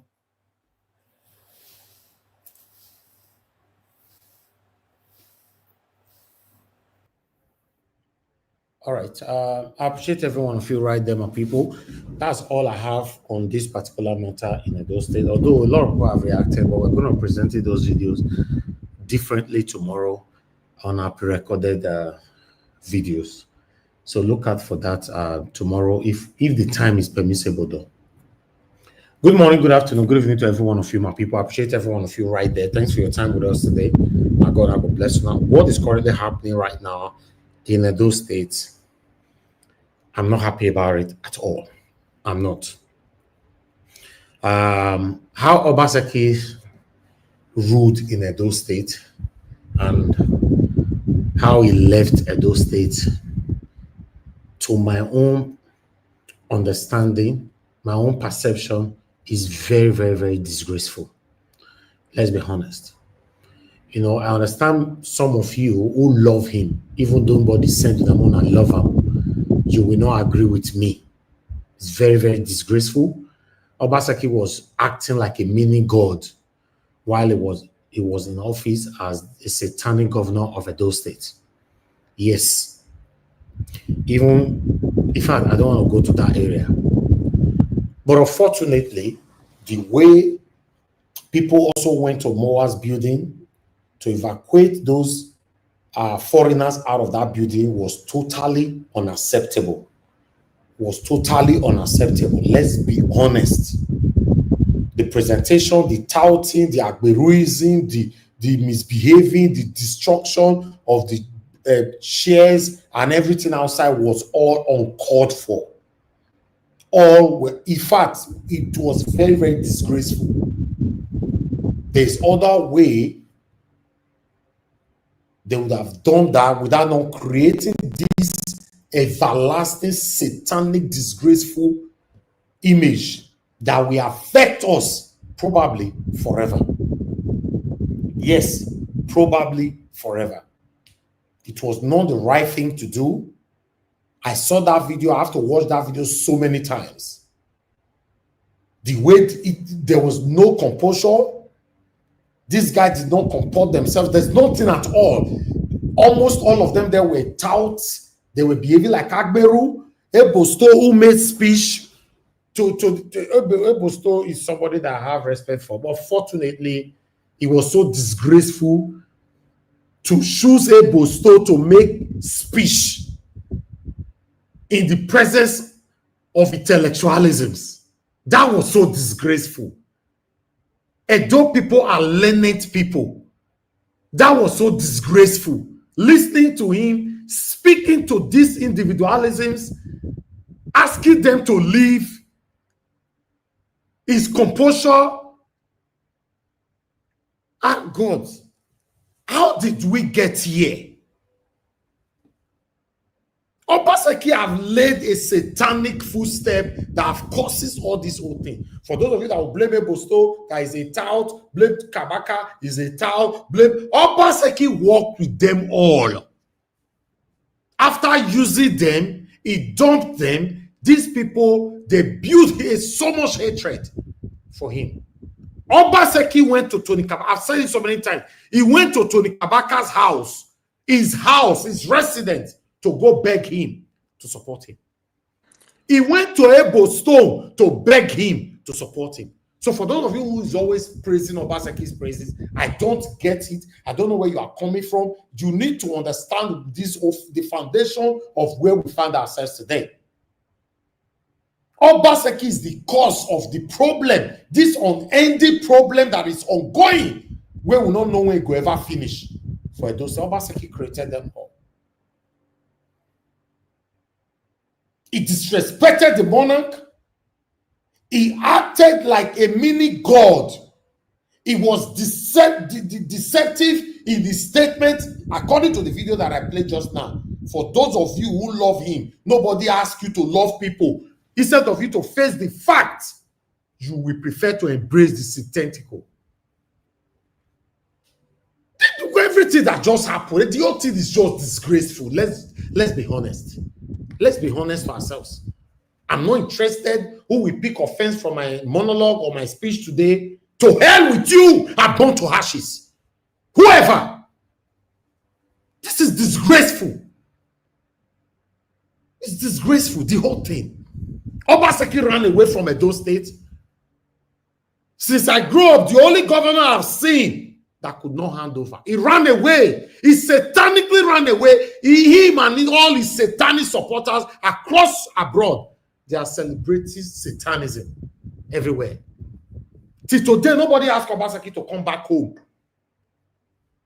As speaking, he's on the run.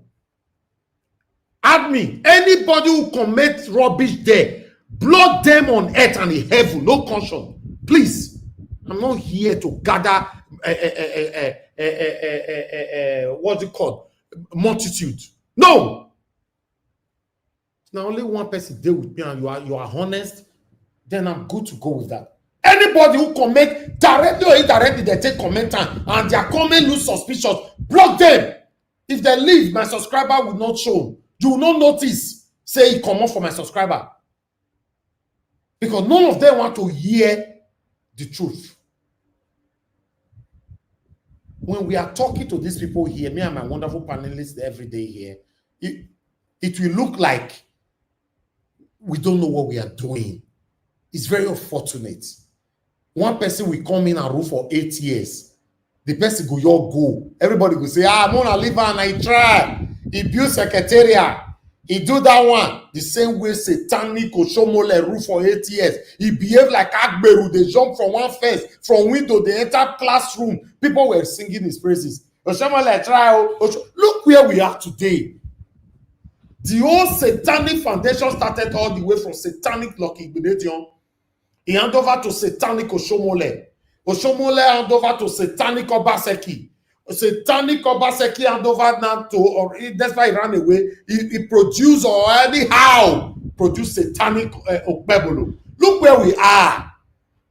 I bet you God should give all of us long life, good health. We will be complaining of this Satanic Okpebholo later on because obviously Satanic Okpebholo is playing politics with this whole thing that is currently happening. Me, I not follow una do all this thing. I tell una, I don't belong to none of you. All of them, I don't belong to them. I'm not interested. I'm not interested. This is crazy. Ebo Stone were giving speech. Baba, how did we get here? All my years in the university, as a proud Edolite, seeing Ebo Stone giving speech to intellectualism. This is disgraceful. Let's be honest. So they don't see any other person that can handle that speech anymore. Regardless of what, nobody. Waiting. Foreigners. No, then we are saying Edo is smelling. Edo is ugly. So where is the foreigners, the investors? Where are they coming from? Where are they coming from? You all should be ashamed of yourselves. You should be ashamed of yourselves. So disgraceful, man. Disgusting. It's so irritating. Listening to the speech of Ebo Stone, I was feeling goosebumps in my skin. Say, Jesus, how? If a Satanic Okpebholo want to get somebody to stand and give that speech, he could not get anybody else that can do it. They hired Ebo Stone. Yes. Sorry, a quick one. When Okpebholo became a governor, when he was sworn in after his after the announcement by the ANIC, there's something I said. I said the reason why it would be so difficult for Okpebholo to probe Obaseki is that Obaseki, before he became a governor, he was a banker for many years and he's a smooth operator. He's a digital fraudster. Okpebholo surrounded himself now with lots of tout, people who are not digital savvy. They don't really have what it takes to probe Obaseki's government. That's why we are where we are today, because they keep talking about, we all know the fraud. Obaseki. Let me tell you, my brother, don't worry, you will give your submission. Just hold on. I don't want to forget what I'm saying. But if I have to add to what you are saying, it is clear, it is obvious, visible to the blind and audible to the deaf, that the problem of this foundation started from Satanic Lucky Benedion in capital letter, Satanic Oshomole in capital letter, Satanic Obaseki in capital letter. Then the current Satanic governor of Edo State, Okpebholo. Because every one of you are being sentimental. Everyone is embracing and practicing sentimentalism. Oh, I like this one now. I hope this. When you all come out, another person will say come out, you go, they hate that one. Or your sister of that group go come and say, no. Now, I not hear the video where I play yesterday, when that one talks. Una rule for 8 years now. Our tongue with the rule for 8 years is not concerned. Now, not hear one video where I play yesterday. Or you guys are not paying attention. Because the OT have turned to una don't do una for 8 years, more do our for 8 years. Baba, they trouble. They big trouble, man. Big trouble. Big trouble in Nigeria. I just want to say those things now. Somebody said, una don't do una for 8 years. We dey do our own now for 8 years. Are you telling me those people mean well? Or they meant well for the Edolites? or for themselves and their selfish interest. Is that what you are telling me? We're in big trouble in Nigeria, man. Okpebholo started like a lunatic, illiterate, disgraceful governor. Then he appoints lunatic, touting, agbeoism to represent him when it comes to speech. It's crazy. It's crazy. Listen, I know the look person eye they talk. Oh. I don't tell you now. I know the look person eye they talk. I know the look person eye they talk. I don't care if you are my brother, my father, my mother. If you messed up, I'll call you out. I don't send you. I don't send anybody, to be honest. If you are doing the right thing, you are my friend. If you are not doing the right thing, to hell with you, I'm born to ashes. I don't care. I just the way one of two now talk say no company. I go there good. I will go live on Nigeria Watch. God punish all of you in advance. You get too head. God punish all of you in advance. Tomorrow morning, somebody make video say no company. I promise you, less than 48 hours, I will be in Benin. I will be at Ring Road. I will go live on Nigeria Watch. I think say, now I'm talking now, do I be? You don't get too head. Or if you are coming to me, will you leave your head at home? Look where we are today. Look where we are. Nothing, a door is smelling. Nothing is working. Touts have taken over the state. Agberu, smelling things. Who stole from the Commonwealth of the Edo State bosses? They go to parties and spray money and dress nice and do that. Oh God. To be careful with my words, man. I'm very upset. Very, very, very upset. And if you all are still practicing sentimentalism with this my speech right now, don't worry. Okpebholo will still do it 4 years or probably 8 years. Another lunatic will come in, right? That one will still come with the whole crowd. And if case not taken, in case you don't know, these same people, they are recycling themselves. They are carrying themselves along. If you don't know what that means, before I hang up with my monologue right now, let me tell you. Ebosto, Tony Kabaka, and Coles, they were stylishly in Lucky Benedium's government. They were openly in Oshomole's government. They were openly and halfway in Obaseki's government. Now, they are now openly 100% as well in Okpebholo's government. That means the same people, if case not taken, whoever that is coming after Okpebholo, this group will also jump inside. They will always be there. We're in trouble. We're in trouble. It's very unfortunate. Very, very unfortunate. I'll leave it like that. Good morning, good afternoon, good evening to every one of you. For those of you that want to call in, this is the best time. I just want to take only 4 calls. After that, I'm not taking any calls anymore. Unfortunately, or rather, I apologize for that. Only 4 I did take. First 4. After that, I know they take another one again. Mr. Tony, please talk to us. Good evening to you. Good evening, sir. Thank you, sir. Talk to us. So, I was just trying to use that call to stop you from being so sad. That's why I was trying to. I'm sorry for disturbing you. Trying to call you. Nobody have asked her to do so. Because I saw the state that he was at. As a casual user to bubble you up and just to cut you off. From for being sad. You know what I'm saying? Yes, you can see the way I'm speaking right now. You see that I'm not vibrating, as usual. Very sorry, it's very painful, what is happening. Me myself, I'm totally down. Yesterday, when I saw this, I was at a WhatsApp group, try to also, participate there. It's just too painful that, you said that you did mention earlier on that it was forever. This is not recoverable. It's gone. And Benin City is gone. You know what I'm saying? It's gone. Because in Germany, anywhere you go to, you say Benin. They will say, Benin, Benin. They love the history of Benin. Go to Portugal. Everybody, everywhere. And now this will just come and just take that thing off. It's just off. And then 13th December is approaching. You see that our people, they are not, I don't know what is happening with our people. It's just like they cost our place. Because 13th December is coming. Last year, according to the statistics, after Lagos State, Ogun and Odo, they didn't even get anything. But Benin City got a lot of millions of dollars for the tourists that came into Lagos and they went to Benin further because they heard about Benin. But now Benin is now in the very, it's worse than Afghanistan right now. It's worse than Afghanistan. Okay, round up, sir. There was yesterday, sorry, sir. There was yesterday that the warning, warning signal they give to the United States. They didn't even include it, though. They included Delta, Bayelsa, Anambra, all those places. But they said that Edo State was safe. And then the same day, these people can just commit this, heinous crime. All right. No matter who is wrong, it's very bad to. Okay, we need to go now. We need to go now. Round up. We need to go. 10 seconds. So yeah. No, I mean that.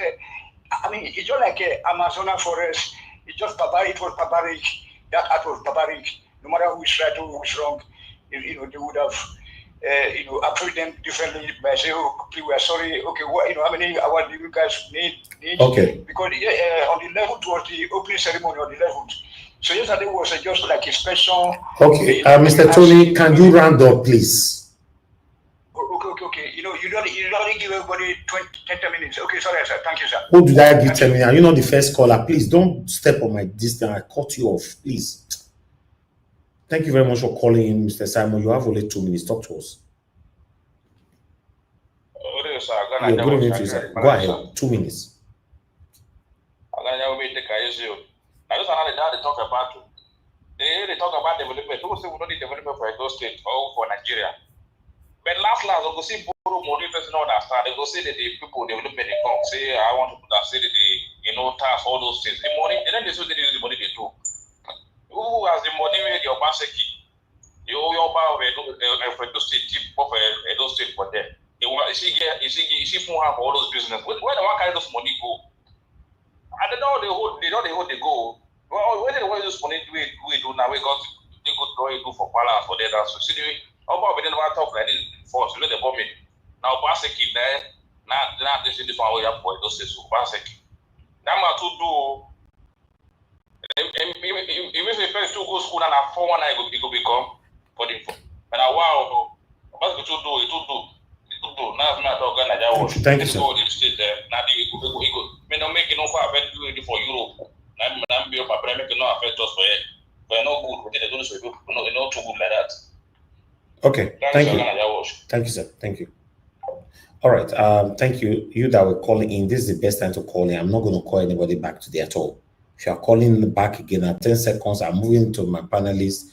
I might not have opportunity to come back to the phone anymore. So before a call will come in, I'd like to address this person here.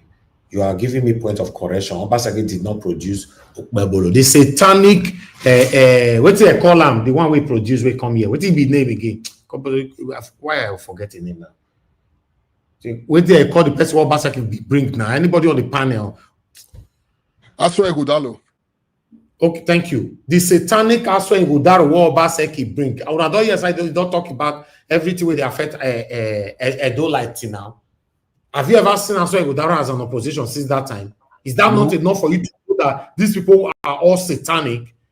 So tell me, how is Aswa Ighodalo would have been better than Okpebholo? Tell me. You are saying they did not present Okpebholo.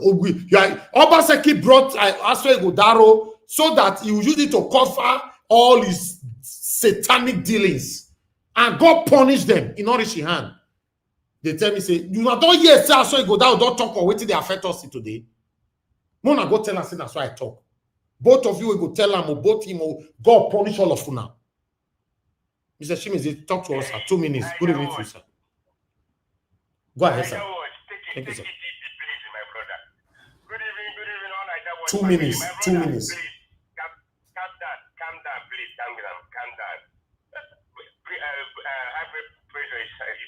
It's really low, please, my brother. Who make this into you? Please, calm down.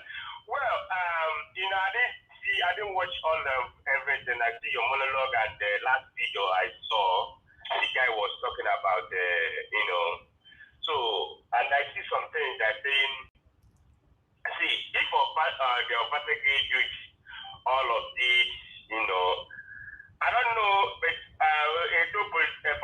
and all those things, sometimes I don't like to put mouth on some certain things. But as we Nigerians, it's good, but it's good to put mouth anywhere.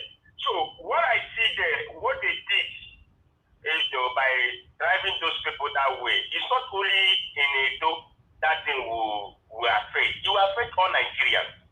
You affect Nigeria. This thing will affect Nigeria because that's the way they drove those people away. It will, the whole world will see that. And you know how white people behave. You don't do them that way. Very wrong. Very, very wrong. Not only white. It's not good. It's not good for the country, for the Nigeria as a whole. It's not good for the state. I don't know why. You see, smelly things. Even if you angry, that anger issue that you have for that former governor, calm down. That's the problem. That's politics Nigeria is playing, or whoever is playing that politics. It's not good. You never know when you're damaging your reputation, when you're damaging a whole country, when you're damaging a whole state. You just want to do it because that thing, what they did to you or what they did to you past, you want to do it back so that you will. No, it's not that way. Please. All right, thank you. Don't do that. Thank you, Ogashimizi. Now 2 minutes I'll give you. Thank you. Thank you so much. Yes, sir. Thank you. Okay. Thank you. I want everybody to understand. Sometimes when I give you 2 minutes, just walk with your 2 minutes. I'll be looking at your time. Some people, we all are used to this thing, especially some people on the panel. You give them 8 minutes. When you don't reach 8 minutes, they'll not be asking, oh, my time don't reach. You don't get wash for your hand. You know, your phone not there with you there. Even the way they talk for you know they count. Yeah. Thank you very much, everyone. I appreciate you all. I'd like us to hear from people on the panel. Good morning, good afternoon, good evening to you all. For those of you that is upset over my submission today, I don't care. I don't owe you any apology. Because those of you that is worshiping these people, you are worshiping them for your selfish interest, nothing else. You are expecting something from them. Not everybody, they expect something from these politicians. Thank you very much, Sir Louis, for joining us. Good evening to you, sir. Talk to us. Good evening, Mr. Elvis. Good evening, everybody. And I so much appreciate your commitment and your passion for nation building. And I believe that is that is what we should all embrace rather than blind loyalty to a particular politician. Let the state confess to us. Let our institution confess to us, which is also, part of the state, not a particular individual. Before we go on, let me start from this point because I think many people are not educated about this whole struggle to where we currently are today. Many, many years ago, this current Oba of Benin, the grandfather of the current Oba of Benin, Oba Kenzwa, started the struggle for the return of our looted relics that are all over the different museums. Oba Kenzwa started this whole negotiation by talking with different people, were government officials. That was all before the Nigerian independence. Now, that some relics were returned. When Oba Adedewa became the Oba, this discussion continued. The negotiation continues. Several diplomats went to the palace. The Oba Benin sent message to them. Several letters were sent abroad, and there have been several discussions. When Obaseki became the governor, before Obaseki became the governor, this discussion was ongoing. There were several talks and all that. If someone else was the governor of Edo State, trust me, the funds would have still been returned with the artifacts. So nobody should come and say Obaseki played it was Obaseki's effort. No. It was ongoing already. If someone else had become the governor, not Obaseki, the funds would have still been returned with the artifacts. So Obaseki did not. The palace did 90% of the struggle and 90% of the negotiations. So in every country where you have a monarch, a government work with the monarch.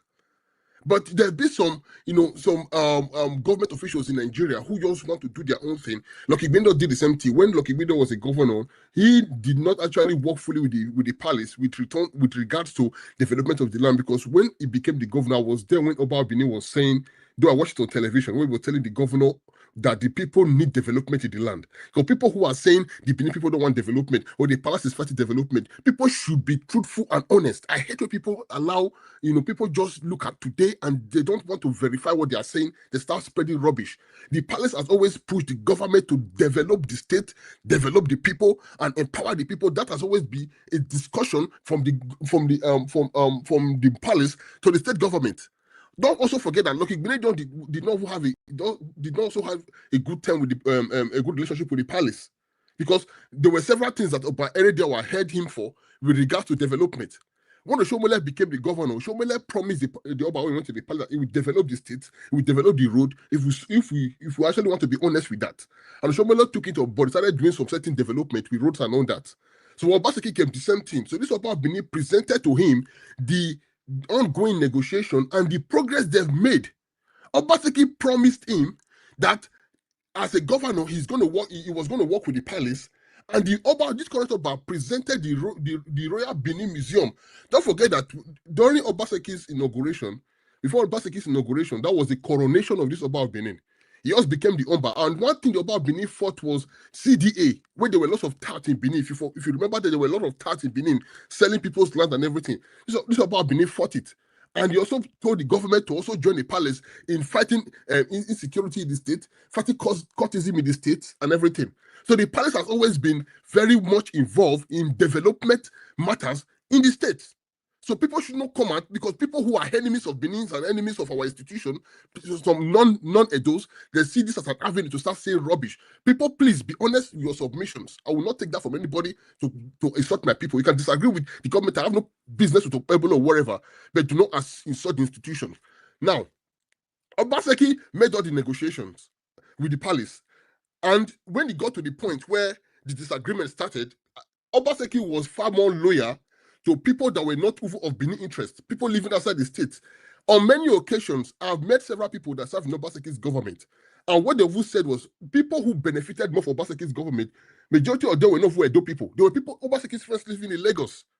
Most of the staffs in Obaseki's government, they were not Edo people. Every Friday, then, Mr. Elvis, Benin Airport will be filled up. People returning back to Lagos. Then every Monday, Benin Airport will be filled up with them returning back to Benin to work. So that was Obaseki's government. So Obaseki actually spent billions of Edo state funds in empowering his Lagos friends. Now, you had an agreement for the Benin Royal Museum.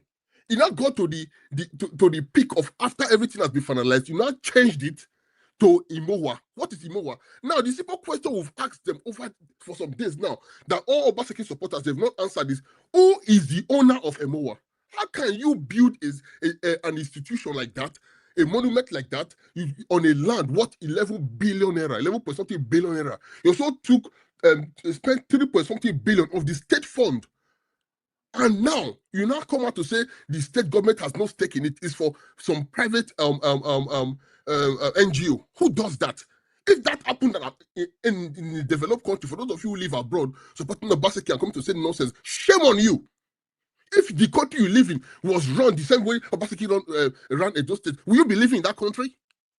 So those of you living in the UK, supporting Obaseki coming out to do videos, insulting, saying all sorts of nonsense, shame on you.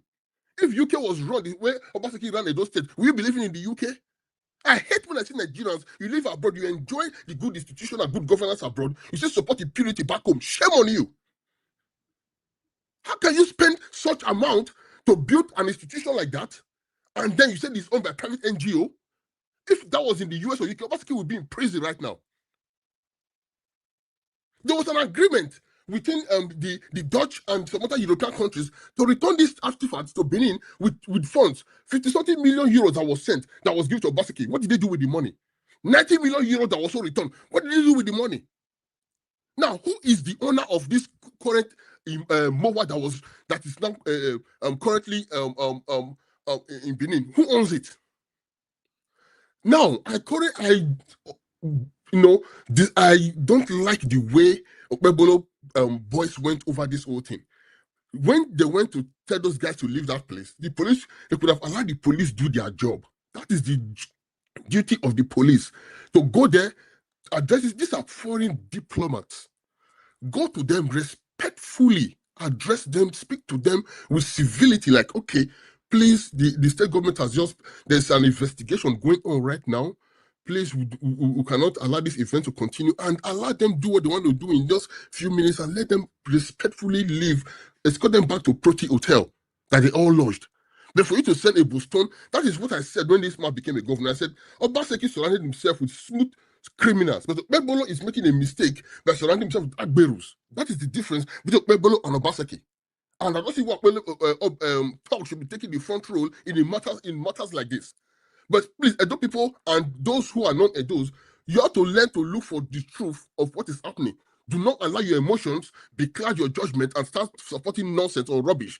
You don't come out you don't spend such an amount of money in an institution like this, and then you then secretly sell it over to a private NGO at the expense of the state. Come on, that's an insult on all Edo people. I don't have much time. I would have go further, but maybe when I come back again, I will then say more things on what I want to say because my time is over. Thank you very much, Mr. Elvis. I'll come back again. All right. Thank you very much, Sir Lois, for that wonderful submission.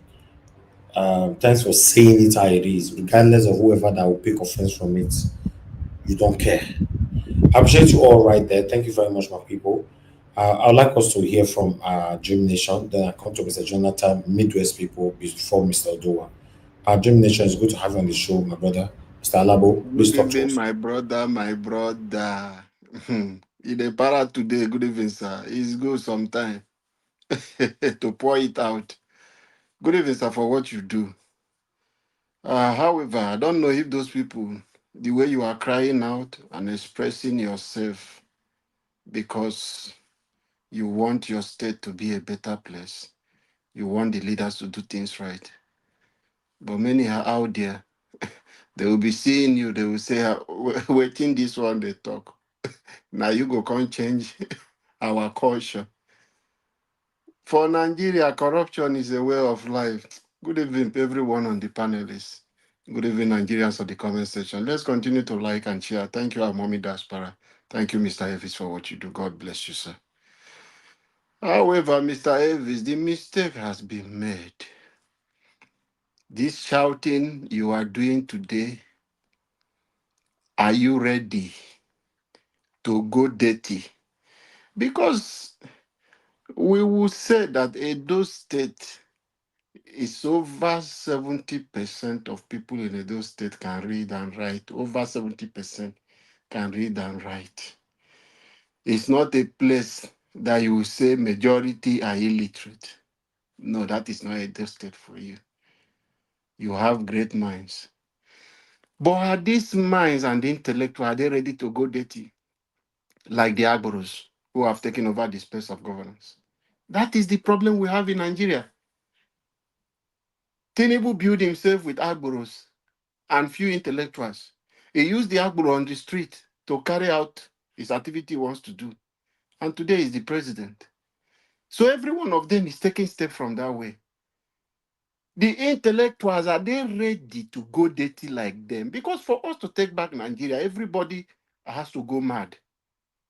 We have to rub ourselves in the mud the same way with them. The people have taken over the space. Are there anybody the intellectuals want to call? The Agboros make them win the election. They were at the feed. The intellectual that support Asu Igodalo. Okay, you people hate Obaseki. Ijano Olumide will have somebody, one brilliant guy that even came to your channel to speak, who wants to be the governor. You have a lady who traveled from Canada, who wants to be governor. Are these people not much better than Okpebholo? But the intellectuals turned their eyes. Nobody wants to go dirty. The Agboro were on the road. They went dirty. They paid them for the work and they had an agreement. If we make you win, this is where we want to position ourselves. Today we are crying. So it's a wake-up call for every Nigerians that for us to take our country back, we must all wear this cap of Agboro face to face each other. That is the only way. You not go carry things, give a madman knife, give madman, and expect you get that knife from the knife madman with buying bread or giving the madman money. He need to work like that or preaching, telling the madman this is how to do things. It doesn't work. Nigeria politics, they believe this is the way forward. That is why you have these characters now. They have occupied the space of leadership. You have this character. We made this mistake in Rivers State. I will keep saying it. I will keep saying it. Because Amieshi betrayed Goodluck Jonathan. Everybody do not mind the character of Enyesu Wike. Everybody turned their back. on Dakuku Peter side. These were the two people running. The frontline candidate we know. Yes, Wike, put them together. There is no way you will say, it's better than Dakuku. We know that the one will be lesser a Satan. But however, there is no way you will put Asu Igodalo in every area or put Olumide. Let's Asu Igodalo is the same color with Obaseki. It's coming to do the template of Obaseki. What of Olumide Akpatia? If I pronounce the name wrongly, Mokona correct me. If you so Olumide na agent of Obaseki, Obaseki send them. What about other people? I know some of the candidates, which they do people know, these people are very much better. Do they not see it? But they ignore because of what? Hey, Obaseki did, Obaseki did. Are you not seeing other people?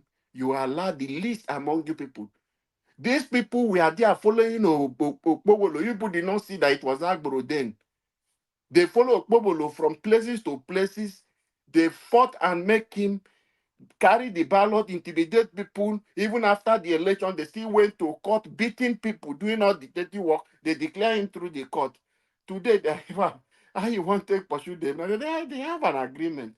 That is why you will have the list in a diplomatic place where you will see people, people, even the way you talk as a diplomat. There are things you don't mention. There is a way you don't talk. You put in Agboro speaking on behalf of the Edo government. You people will talk. Your governor, who is your governor? Is it not the same line with them?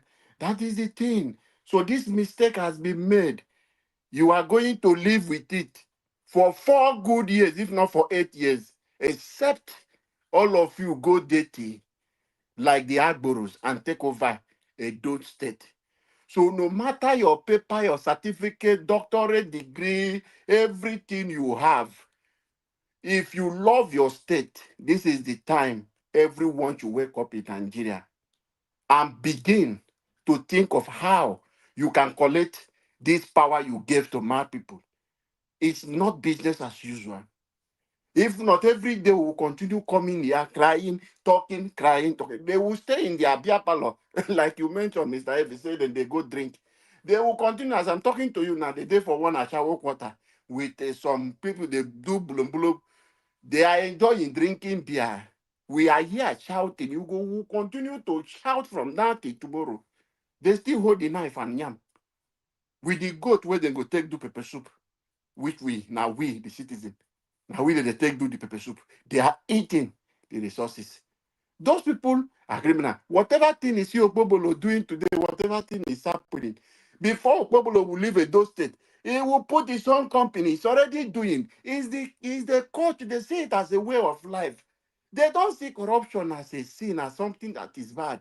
They see it's a normal thing now. If you finish office, we'll go build one house for Abuja for you. Is it a normal thing to do? Who they build a house for people in abroad where you as this person serve as an MP or serve as a governor of where people where they US. Somebody serve as a governor of Texas, and that same person finish office. They say they will go for Washington, go buy one mansion, give back. So things that are not normal are things the practice will do. That is why they will finish. Obaseki build a house for Adams Oshomole. Because it's a culture of way of doing things. With the resources of people, the same man, they are still paying them gratuity. They are still paying them pension while they are sitting as a senator.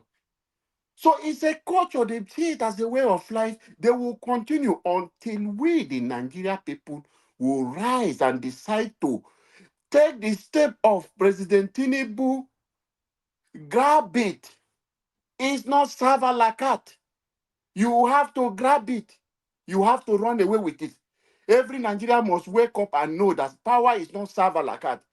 Whether you are a doctor, you are an engineer, whatever thing you have, professor, you must dress in an Agboro way and come out to take back your country. If not, there is no way. These people will continue to run with this power, and they are running with it. They don't know what to do with it. Because they didn't prepare for it. They just come to loot. They just come to take. They just come to share. That is why they are there. They have no plan of making anything better in Nigeria. I'm not just talking about Edo State, Nigeria at large. We are in big mess. Our country is bleeding today. As I'm talking to you, see, I pity people who are there because you are benefiting, taking some money. The media are pushing the false narrative to Nigerians. Go and live in the north, then you will know what people are going through in Bauchi State. You will know what somebody who is living in Katsina is going through.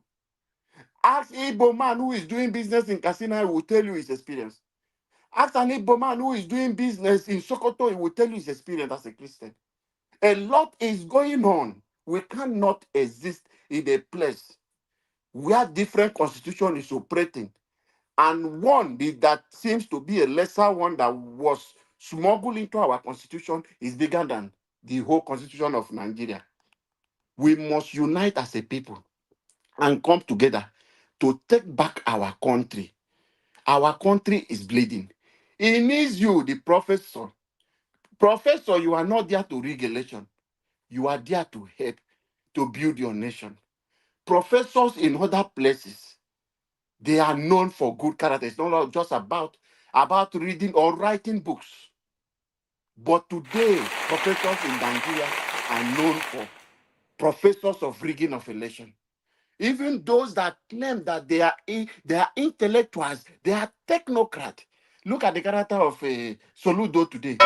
He was a central bank. He was a central bank governor. Look at Soludo today. The same Soludo. Look at what he's doing in Anambra State. Look at the kind of election. You call them Democrat. It's the same way people push Obaseki. Democrat. You call them name. Set of wrong people coming in. Mr. Elvis, thank you. A new Nigeria is coming, and it is possible, but we must rise to take it. Thank you, my brother. Thank you, Mr. Alabo. God bless you, sir. I really appreciate you. Thank you. 3 more to go. Mr. Jonathan, please talk to us. Thanks for your long wait. Please talk to us. I go over to you. Hello, Mr. Elvis. I greet you. Yes, sir. God bless you greatly. I greet my fellow panelists as well. You are welcome. God bless you all. I'm in diaspora. You're welcome. God bless you abundantly. And my fellow commenters and callers. I greet everyone. You are welcome. God bless you greatly. You see, this is indicative of how Nigeria is wrong. That is the case of Edo State. It's indicative of how Nigeria is run. It's not just peculiar to Edo State. It is just that is Nigeria for all of us. So we shouldn't be surprised. It's just the fact that the people of Edo State, they are more vibrant, and they are, especially when it comes to their own, they speak, they are more aware. An average Edo man knows much more about what is happening in his own state than what is happening in Nigeria as a whole. They don't care what is happening in Abuja pretty much. They don't care what is happening across the length and breadth of Nigeria, apart from what is happening in Edo State. So you can say, to some extent, that is okay. So if everybody is aware of what is going on in their own surroundings, then at least it's better than more than 95% of Nigerians that does not even know what is happening in their own local government or state, talk less of what is happening, across the length and breadth of Nigeria. They don't know what is happening. They don't know. If you think that they do, then you still have a lot of reading and still have a lot of knowledge to acquire. They don't know. So it's good. Again, as I said, is an indicative. This is more indicative of what Nigeria is today. Just this past summer, I believe in May / early June, I was in the UK. I was in Birmingham, to be precise, and I visited the museum there. I was just walking by and I said, okay, let me just spend, my day, here, at the museum today in Birmingham. And when you enter that museum, The moment you enter that Bamiyan Museum. But even before I say that, inside that museum, I have pictures. There are still Edo artifacts inside there. I took pictures from the one that they took. They still have it there till today as we speak. Maybe at least, let me say, maybe they have taken it off in July, August, September, October. But as of June, when I was in that museum, there are still Edo Benin artifacts inside that museum. So if they are listening now, they should know that even there are still so many artifacts outside. But what am I saying is that when you enter that museum, you will see the board of, like the board of trustee, the people that are, you will see there, they have like their name. So when you, so in Nigeria, we are not used to order. We are not used to standard. Nigeria is only used to corruption and mediocrity, doing things halfway, doing things with no standard.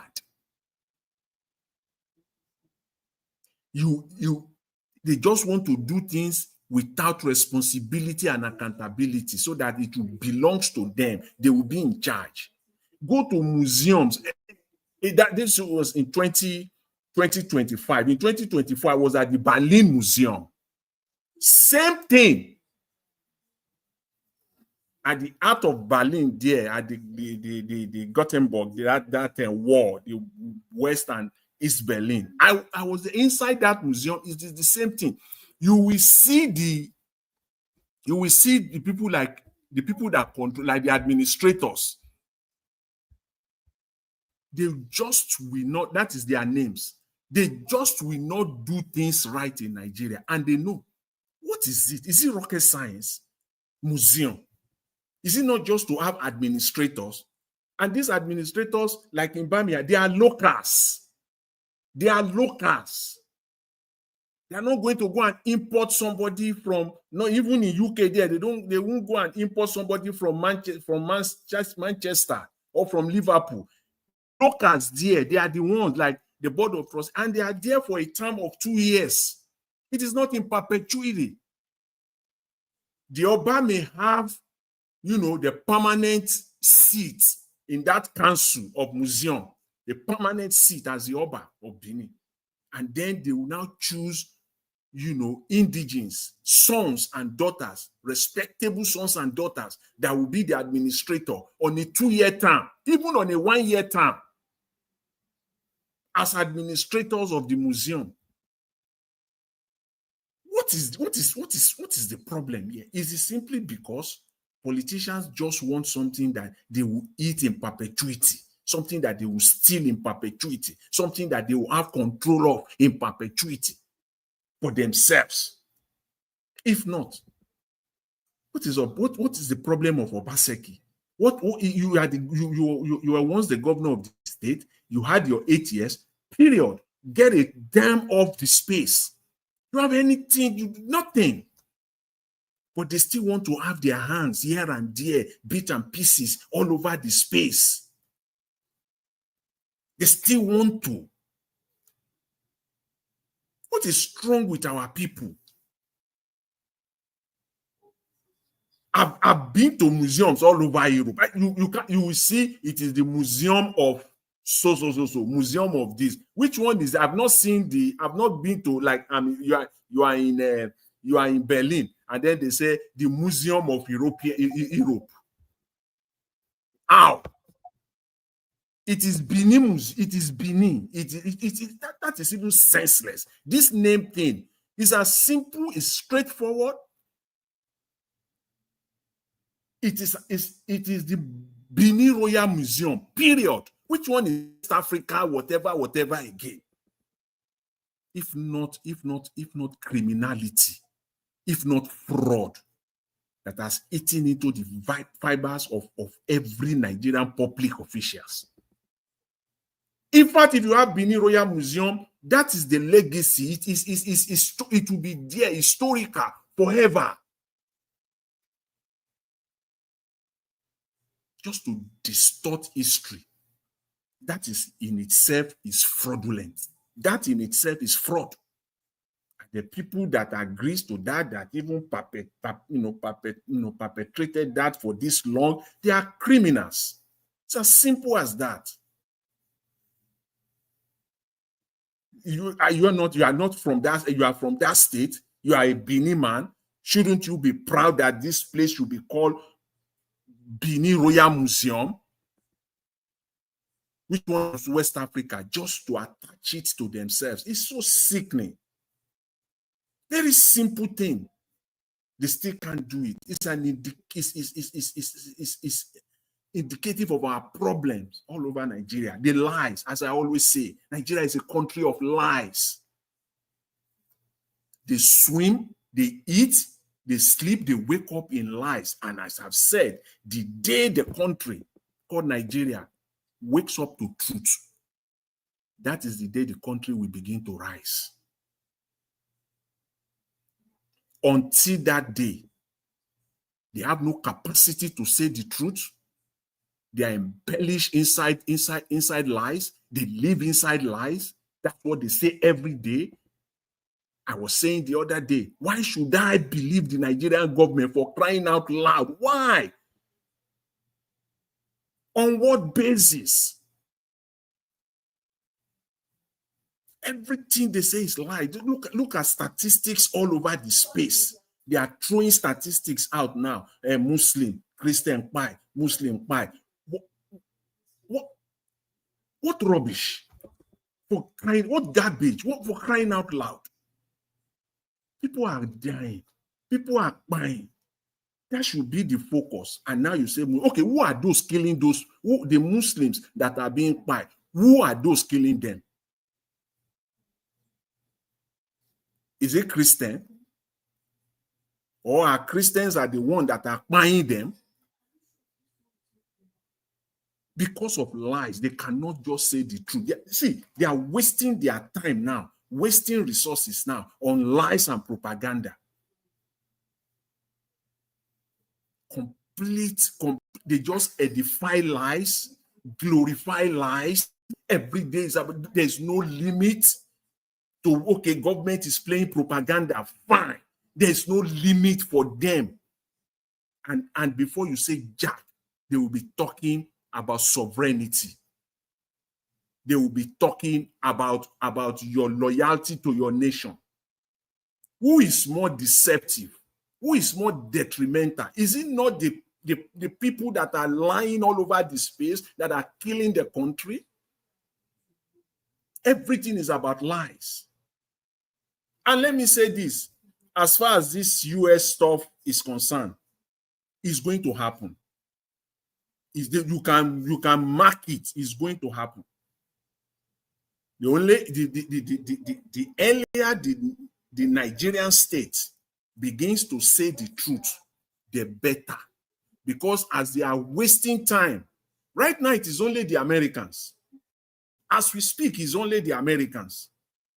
The more time they waste, they will begin to form coalition of the Western world, and they will form that coalition all against Nigeria. So it is better for them. I just hope someone is listening, for crying out loud. I just hope somebody, to the extent that these people are not listening. You heard one of the pastors speaking over the weekend. One of the pastors in Nigeria, one of the top one, Adeboye, is speaking. At least it was late, but it is better to be late than be the late. It shows that the man, they are not even listening to him anymore. He was kind of begging, if you are here, you have power or you have access, please go and say this to them. Why should he come out and say that? If not for the fact, I believe that he doesn't have their listening ear anymore. For whatever reason. Because they can't accept truth. They cannot accept truth. They can't take truth. They can't swallow it. They can't absorb it. You have to lie to them to get their listening ear. Go there with a bunch of lies, they will give you access. This one, there is no way they can get out of it. There is no way. They are even complicating matters. What are we talking about? Just this past weekend, The United States they have tabled it. They have tabled it in the Congress, and all you need to do, all the lies they are running all over Nigeria, it's not going to cut it. If you read the document, you know that they know everything what is happening in Nigeria. They mention everybody's name, including Tinubu himself, inside that resolution. They mention everybody's name. So don't let anything you hear in the Nigerian media, it does not matter. Everybody's name was mentioned there. They mentioned that the Nigerians still have the guts and the audacity. After the statement by Trump, people were still crying. They put it there in that resolution. So I want to know the exit now, the way out. They are insisting now that Sharia must go. It's inside that resolution. Sharia has to go. All the blaspheming law must go in Nigeria. It's the only thing that because just don't read. The country of lies all over the place, edification of lie, glorification of lies all over the space. They cannot say the truth, no capacity to say the truth, for crying out loud, for the love of the country. And don't come and tell us about patriotism and sovereignty. If you continue in your lies, be responsible enough so that Nigeria can begin to walk. Let the nation begin to walk and rise up. Thank you, Mr. Elvis. I'll leave you there. I appreciate it. All right, Mr. Jonathan, thank you, sir. Thanks for that submission. God bless you. Let's hear from Midwest people. It's good to have you on the show, sir. Good evening to you. Talk to us. Midwest people, you are not there. Yeah. Okay, Good evening. Yeah. Good evening. I was trying to. I greet everybody. I was trying to unmute my speaker. I greet you, my brother, for the time and for this wonderful topic. You see, the thing is this. My greatest concern of all these things is disinformation and a kind of propaganda that is, going on in Nigeria. Sometimes I just pity the youth that are growing up, or whether their capacity to understand certain things is really what is disturbing them, or maybe they just don't want to learn. Now, my concern or my question is, just imagine a country or a state governed by people who have accounting background, economics background, and we have all various institutions in that state. An NGO has been registered, yet the current governor cannot even find out the owners of those NGO. And those NGO as well, foreign donors were even pouring money to it. That one has been confirmed. The account at which they put those money, the state government and the current governor don't even have access to it. And here they are deceiving our people that they want to develop them, they want to do things differently. And people are used to hold way that never actually bring developments to them. My voice tonight to my people is this. The greatest obstacle to development is the structure of the government that they designed for us. It lacks transparency, it lacks accountability. And sometimes, some years ago, I keep on saying, I said, we don't have government, we just have governor. So you just come in, you do whatever you like with immunity, and you pack your load. Sometimes they don't want to even go, as this our last speaker just said. They still want to come back through back down channel to see whatever they can control, just for their own selfish interest. It is very sad in all of these things. My pain is, how do we register business in our places? And yet people are telling you they want investors. Investors are people that will come to your place with their money, their idea, and they don't stay there. No investor will leave America and come and stay with us, but they can do business with us. Now imagine registering those business. You can't even trace anything about it. The country is not safe. People bring in money. There's no way to even account for it. It speaks volume, my brother. For me, it speaks a lot of volume. Because if we set up an institutions and you set up a kind of, how will I say, a project, foreign donors are involved. We don't know the owners. We don't know the names. The state government cannot even access, except they have to set up a panel to investigate. Maybe going to federal level, trying to know the account where they were putting those money before they will now be submitting. It speaks a lot of volume about the man in Obaseki. I pray that Okpebholo should do everything possible to get a neutral body, neutral accounting firm to really look into the past administration financial dealings. They were very crude. Some of them were very, so most of them, they are very bad against the future of that land. Everything our people is suffering today just because of that guy. This shame, everything that happened yesterday, that they brought upon the state, the narration and everything, Obaseki is responsible for all. But I thank God today, I saw some decent diplomats, they were in Edo State. Today, Monday, they went to the governor's office, they discussed. From there, they went to the palace, they discussed. And I think those people, most of the countries that put their money there, like Germany, Belgium, France, and whatever, I don't know whether France is involved anyway, but I'm sure Belgium, Netherlands, those three countries, I think they're going to dig into it to really know exactly how their money was spent. They believe the king is with them and the Edo people is with them. And the deception that we are doing in fighting everybody because we want Edo people to benefit. Now, to even know the names of the owners. And again, my question is, we have museums that are returning, that want to return this Benin artifact to Benin. Among all these Benin, among all these museums, is there anyone that are registered overseas as NGO? NGOs don't go there. As the last speaker said, you see them naming museum carried history, so they must name it. You know, they must name it about a particular place or giving it a name that reflects something. That's how they do it. And government are the one that controls all of them because it doesn't create much employment. If you go there, many people are there.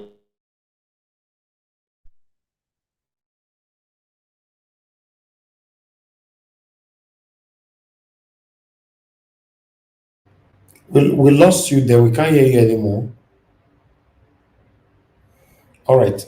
We need to move on. Midwest people, I don't know what happened to you, but we need to move on. I'll come back to you again. Mr. Oduwa, please talk to us. It's good to have you in the show. Good evening to you.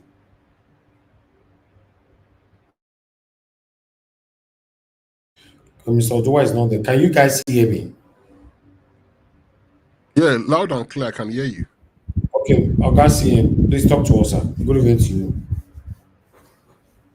Okay, thank you very much, Niger Watch. Good evening, fellow panelists, those listening wherever they may be, and those contributing through the chat column. Greetings, all protocols duly observed. I'm particular about this museum because let us cast our mind back last year, specifically on 20th of May 2024, when it was first mooted here where we discussed it. Then we used to have, I think, my friend Chris and the Black Panther, they were here. I said, you people should take note. Let it be, Nami suggests the name of the museum. I wrote it down, and I'm looking at it now. I said, the Benin Kingdom Museum of Ancient History and Civilization. That is the title. So why I'm saying this is that, let me reiterate, because I'm talking holistically now. Of course, let me say by first of all, I condemn the show of shame, the tawdry, or not those heroic way of doing things. No, it's not done. It's below civilization. It shouldn't have been done. Somebody sent me a video clip of the ambassador, EU and ECOWAS ambassador to that museum. You know the meaning.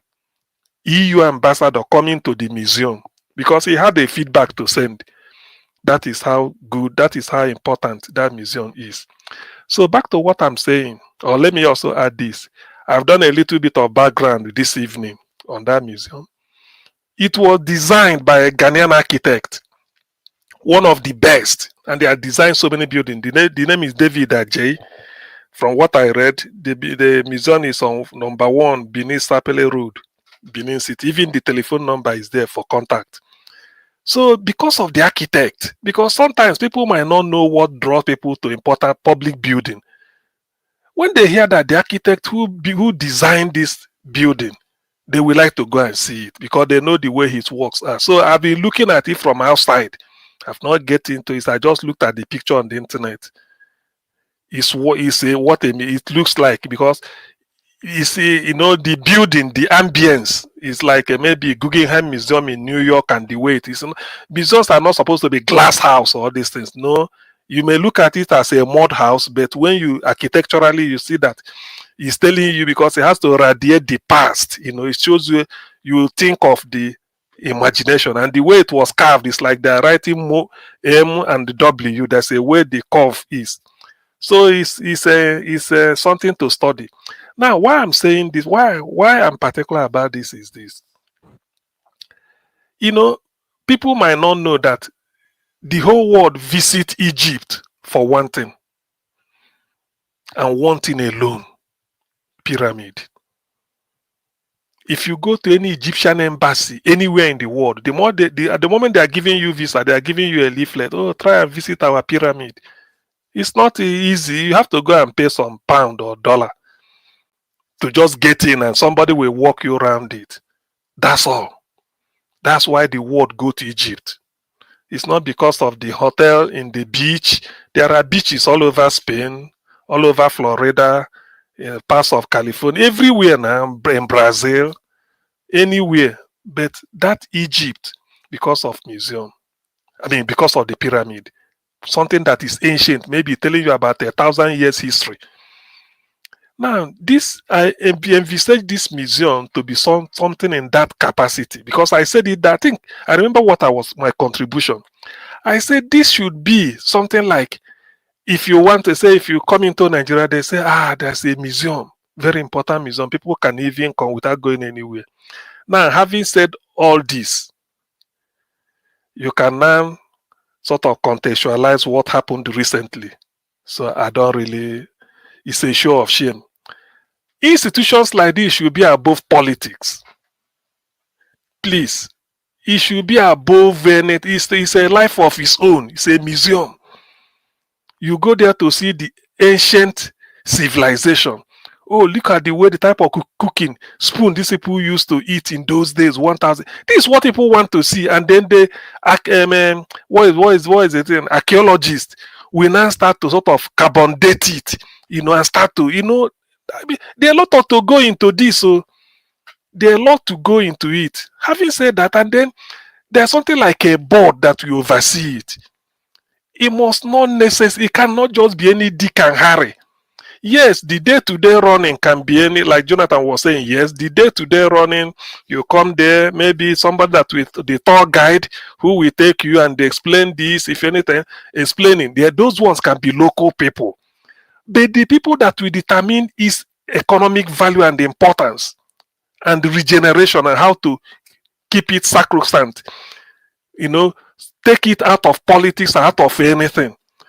It can involve some world figures. Yes, he's a member of the board. I remember Shoyinka, not because he's Professor Wole Shoyinka, not because he's having this issue with America now. Shoyinka used to be something like in different board all over the world, but he's not from there.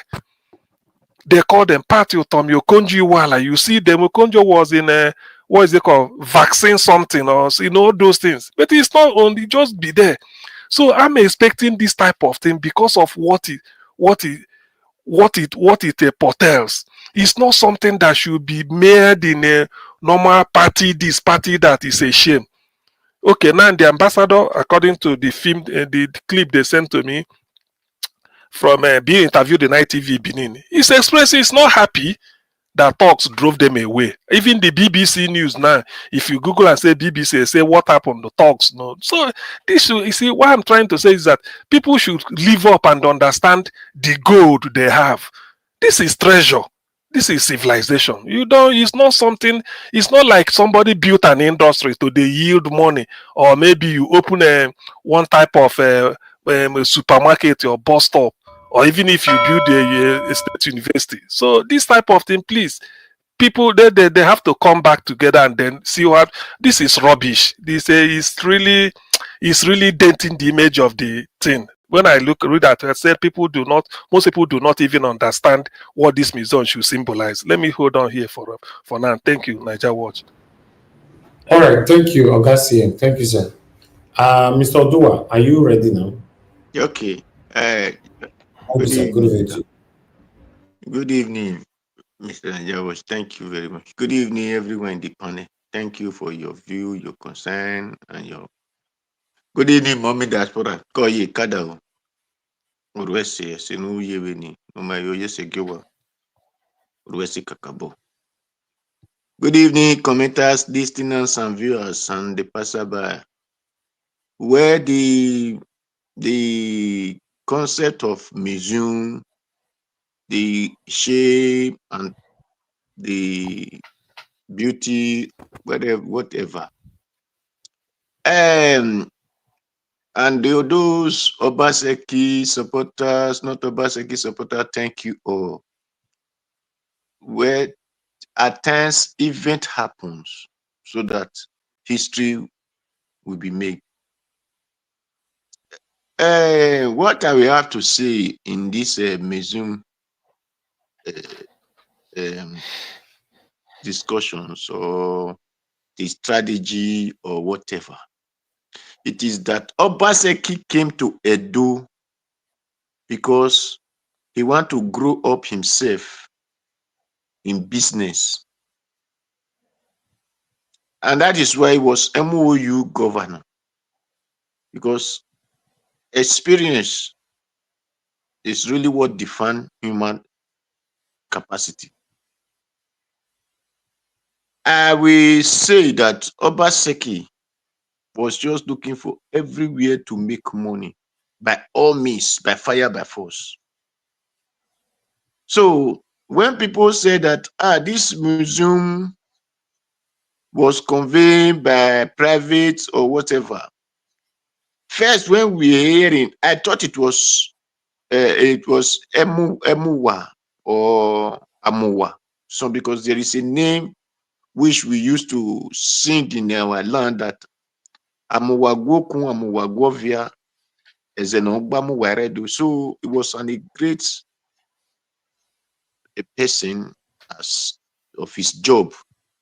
So I did not even know that it was called Mowaa. It was E. I thought it was A that time.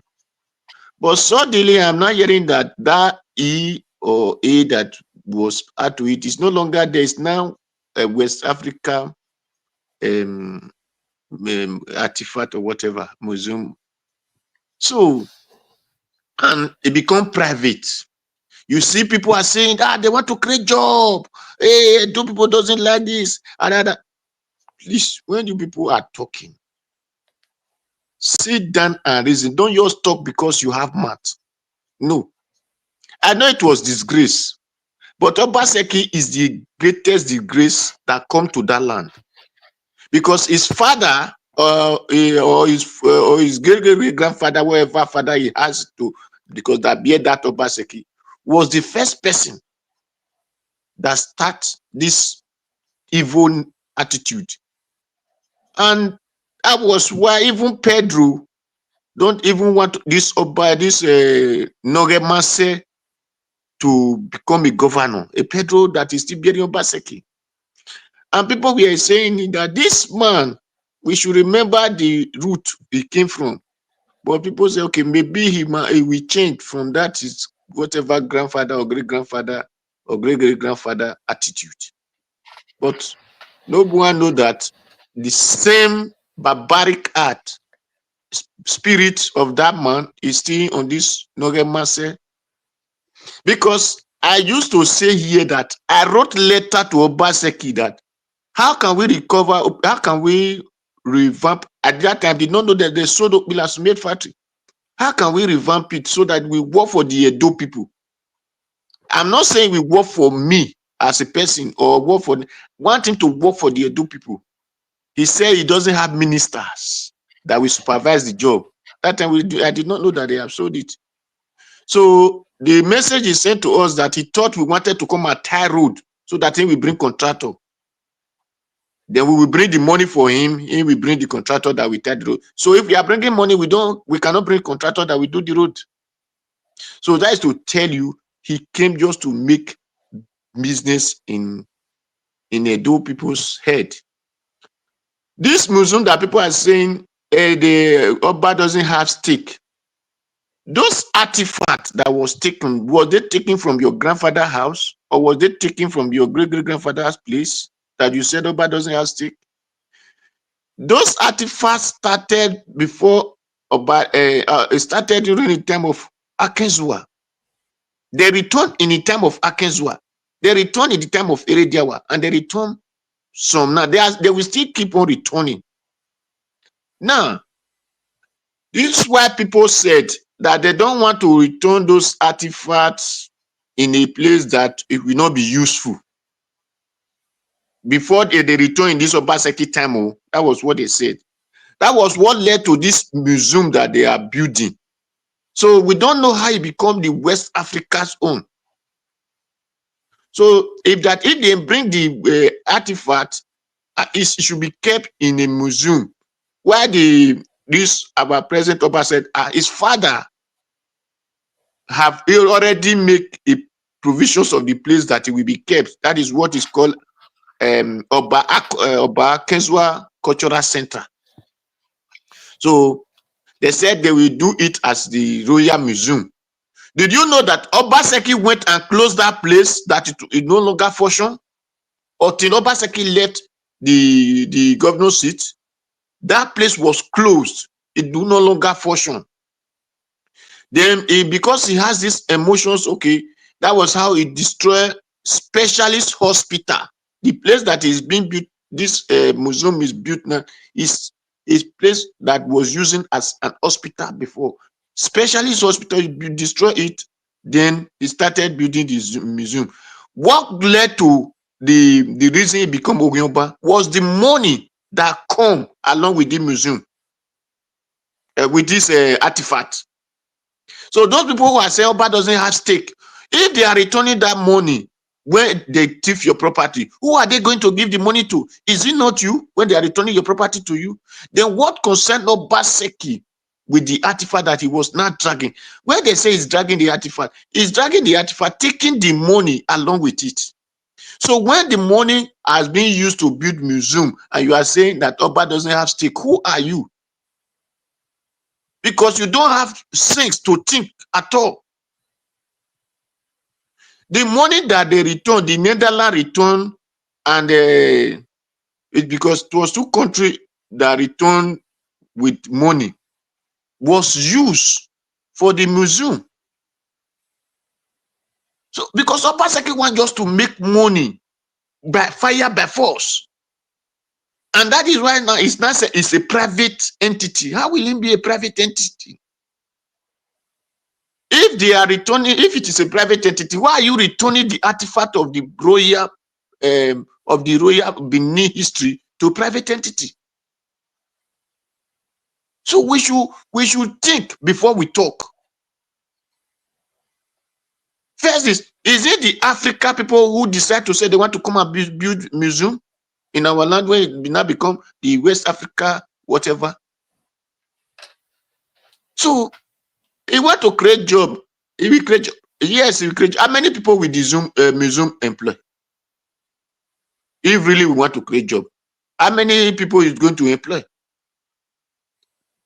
And those who are saying, you as a donor, did you not have money? Can't you think on how to create job in your land, waiting for a white man to come and invest before you invest? Instead of you to invest, you will go and be using your money to drink beer, drink Azus, drink whatever drink. The next to use a carry woman.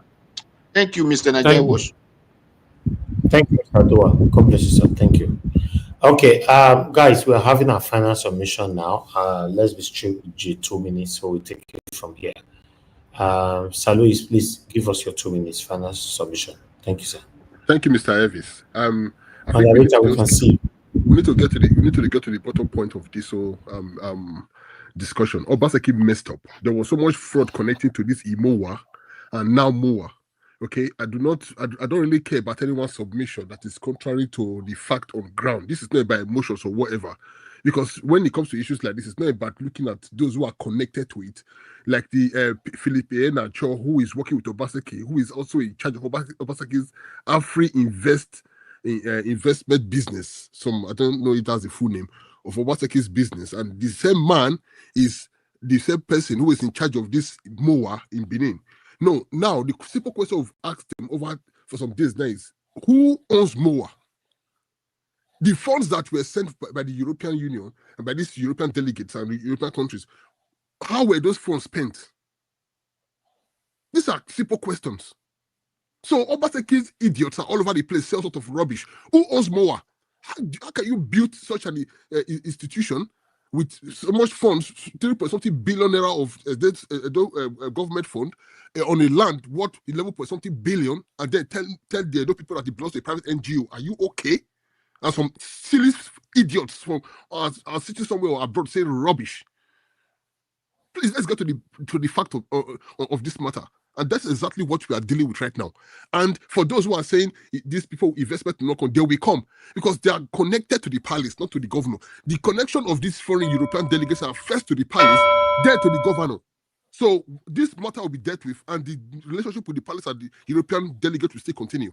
And then, trust me, everything will be resolved after this whole Mowaa is taken away from them and returned to Royal Benin Museum. Thank you. All right. Hopefully it happens that way. Thank you very much, my brother. Sir Luis, thanks for coming in to put your voice to this. Jim Nation, please talk to us at your 2 minutes. Thank you, sir. I will continue on where I stopped last time. That's to wake Nigerians up. I know some of you will be upset with my submission, but that is the truth.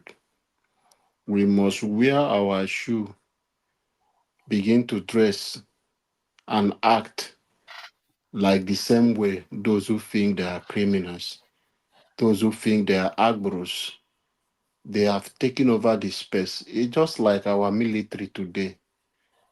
The bandit sponsors their children are military generals, majors. So how do you think Nigeria will be safe? So every one of us, for us to take our country back from this criminal, we must put on our thinking cap and remove those corporate wears we used to put and go on the street on the day we want to select our leaders and make sure we behave like the same way the Agro are behaving. They will run away and leave us because you are majority. They are few people. But because we decide to sit at the fence, when they come, two people will come at the polling unit and scatter the whole polling unit. Everybody will run away and leave them because they say they are cultists, they are Agro. Today, they are the one in government house. Today, they are the one speaking for you when you say you are a professor. A professor is used by this Agro to rig election. So they make you, with your intellectual and all your certificate, make you useless. They push you away. So we must wake up to take back our country from this criminal element. Thank you, Mr. Najawash. All right. By continually speaking truth to power, somehow, someday, fingers crossed, we might take our country back. Who knows? Let's continue to speak truth to power. Mr. Jonathan, are you there, sir? 2 minutes. Mr. Jonathan, you're not there. Mr. Odoa. Bye. Okay, Hello. Mr. Jonathan, you're 2 minutes. Hello. Thank you. Yeah. Yeah, Mr. Ivis, nothing much, this today, over the weekend, so much happened in Nigeria. Again, I would just say finally on this artifacts thing in Nigeria. I see them, I think the Oba said it, and having watched all the presentations and all of that, I just can't but agree more with what he said. He said, this is a scheme. I'm quoting him now in that speech. He said, this is a scheme to reloot the artifacts through the back door. So this is what this is all about, so that the people, they may not take the artifacts physically out of Nigeria, as in the way they took them physically, but the people that will be benefiting from it financially. It's a form of looting. See, so that is what this is all about, and I think it shouldn't be allowed to stand in any way, shape, or form. It's simple, it's direct. It is what it is. It is the Royal Museum, it's the Benin Royal Museum, period. Anybody that is against that, they are fraud. That's just what it is. I want to say about that. And then finally today. Yeah, okay. Anyway, because of time, let's leave everything there. But what is also important is that we should not just be unaware of this. Is not an isolation. Is the problem. Is a Nigerian problem all over. What we're seeing playing out in a state. Thank you. All right. Thank you, Mr. Jonathan. God bless you, sir. Thank you very much. Mr. Odua. Okay, Mr. Odua, are you there? Yeah, yes, I'm here. Okay, 2 minutes. Thank you. Okay, thank you, Baba Najawa. Thank everybody. Well, for those who said I'm blabbing, the blab make me to say truth. For those who don't believe on blabbing, you can go to hell with your understanding of ignorance, because there are those that read Bible says, say the truth, and the truth will make you free. So the museum has to be, and it must be.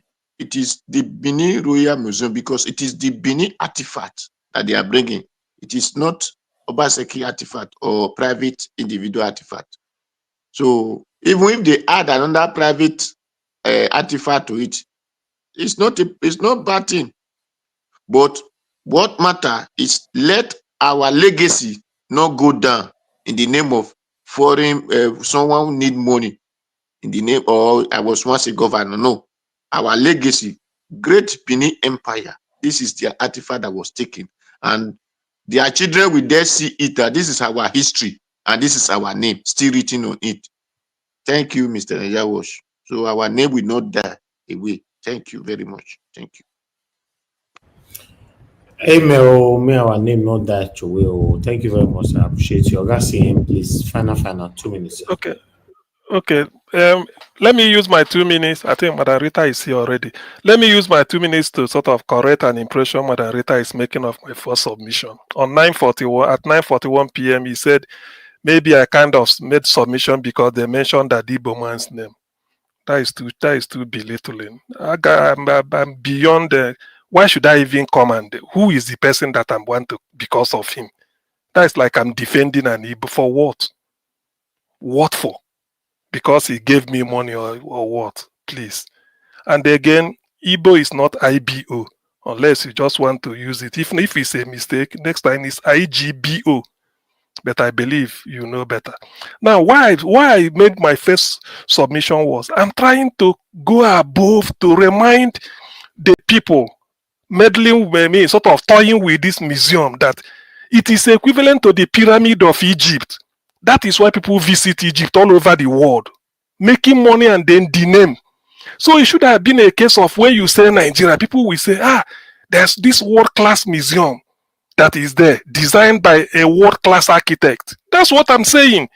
So they will now come into being, and that's what I said before.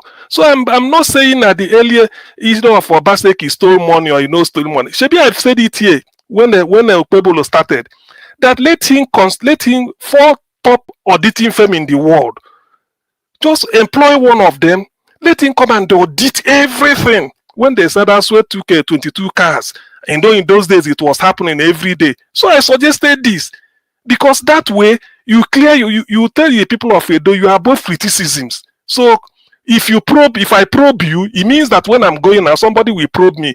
Alex Oti in Abia State stopped the pension for former governors, which means he will not take. That's what it means. That's why I said all this. So this, my museum, what I'm saying stays, because I have to go and research it this evening. see the architect who designed it and why it is important. So they should not do or whatever people handling it. Let them see it as if it's a national treasure that will bring the entire world to Benin. That even if you don't want to see anything in Benin, when they mention museum, just like a pyramid, you say museum in Nigeria, you say it's in Benin. It's an ancient, it's for us. Me, I will benefit. I can go there one day to go and know the history because it's something that is ancient. So that is what I'm going. I'm not talking of who thief money. Let them, whoever thief money now should be dealt with. People have said a lot about it, but that doesn't mean that because they mention Igbo man, then that's why me.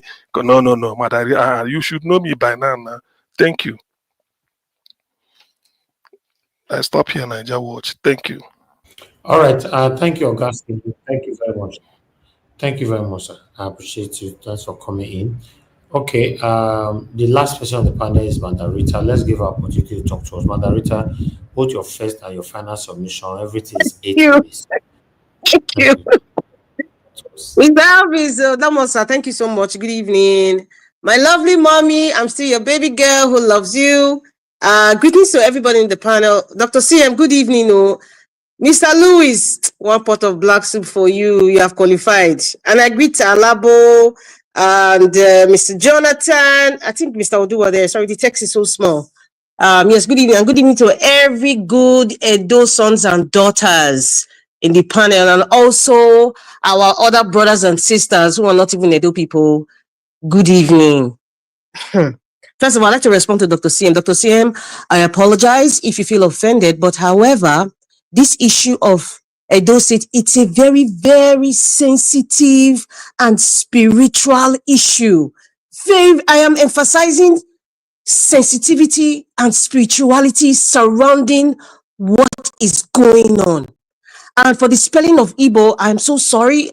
Sometimes I get confused. I use the IGBO. Some Igbo people will tell me, no, I'm spelling it wrong. And then the other way around. So what comes to my fingers when I'm typing is the short one, IBO. So, but I'm sorry. And thank you very much for the correction. And anybody correct me again to switch over, I will switch over to the other spelling. But thank you very much. And Dr. CM, there's a reason why I said what I said. I wanted to delete it, but I said, you know what? I want to leave it because I know that you read the comments. The basis of your submission in the beginning, maybe you can go back. I'm on the receiving end. That's why I got to a certain point. I said, Dr. CM, I will not make assumptions. I want to really understand what you were saying. But based on what you're saying now, like, okay, you're actually talking about the importance of having a museum, and the management of it and all that. But your submission, just like so many other people, is not the main issue of what we're talking about now. However, thank you for your education about the importance of a museum. But you might not feel what I'm feeling because I'm a proud Edo woman. I'm a proud Benin woman. And what is happening is painful, it's embarrassing, and it's annoying. And thank you, Mr. Elvis. You are a great Benin man. When you said this problem, for me, I blame Madam Soshomole. For me, when I see all this cantankerous back and forth, whether it's politics or some miscreants, a modern that is online talking crap about their own father, it's shameful. It's shameful. And all this has brought embarrassment. I'm not even talking about politics right now. Please, can you guys just be patient with me? Just listen to what I have to say. I have been pondering on everything that's going on. I have come to a conclusion that it is spiritual. What is happening now is spiritual. People tend to forget a lot of things.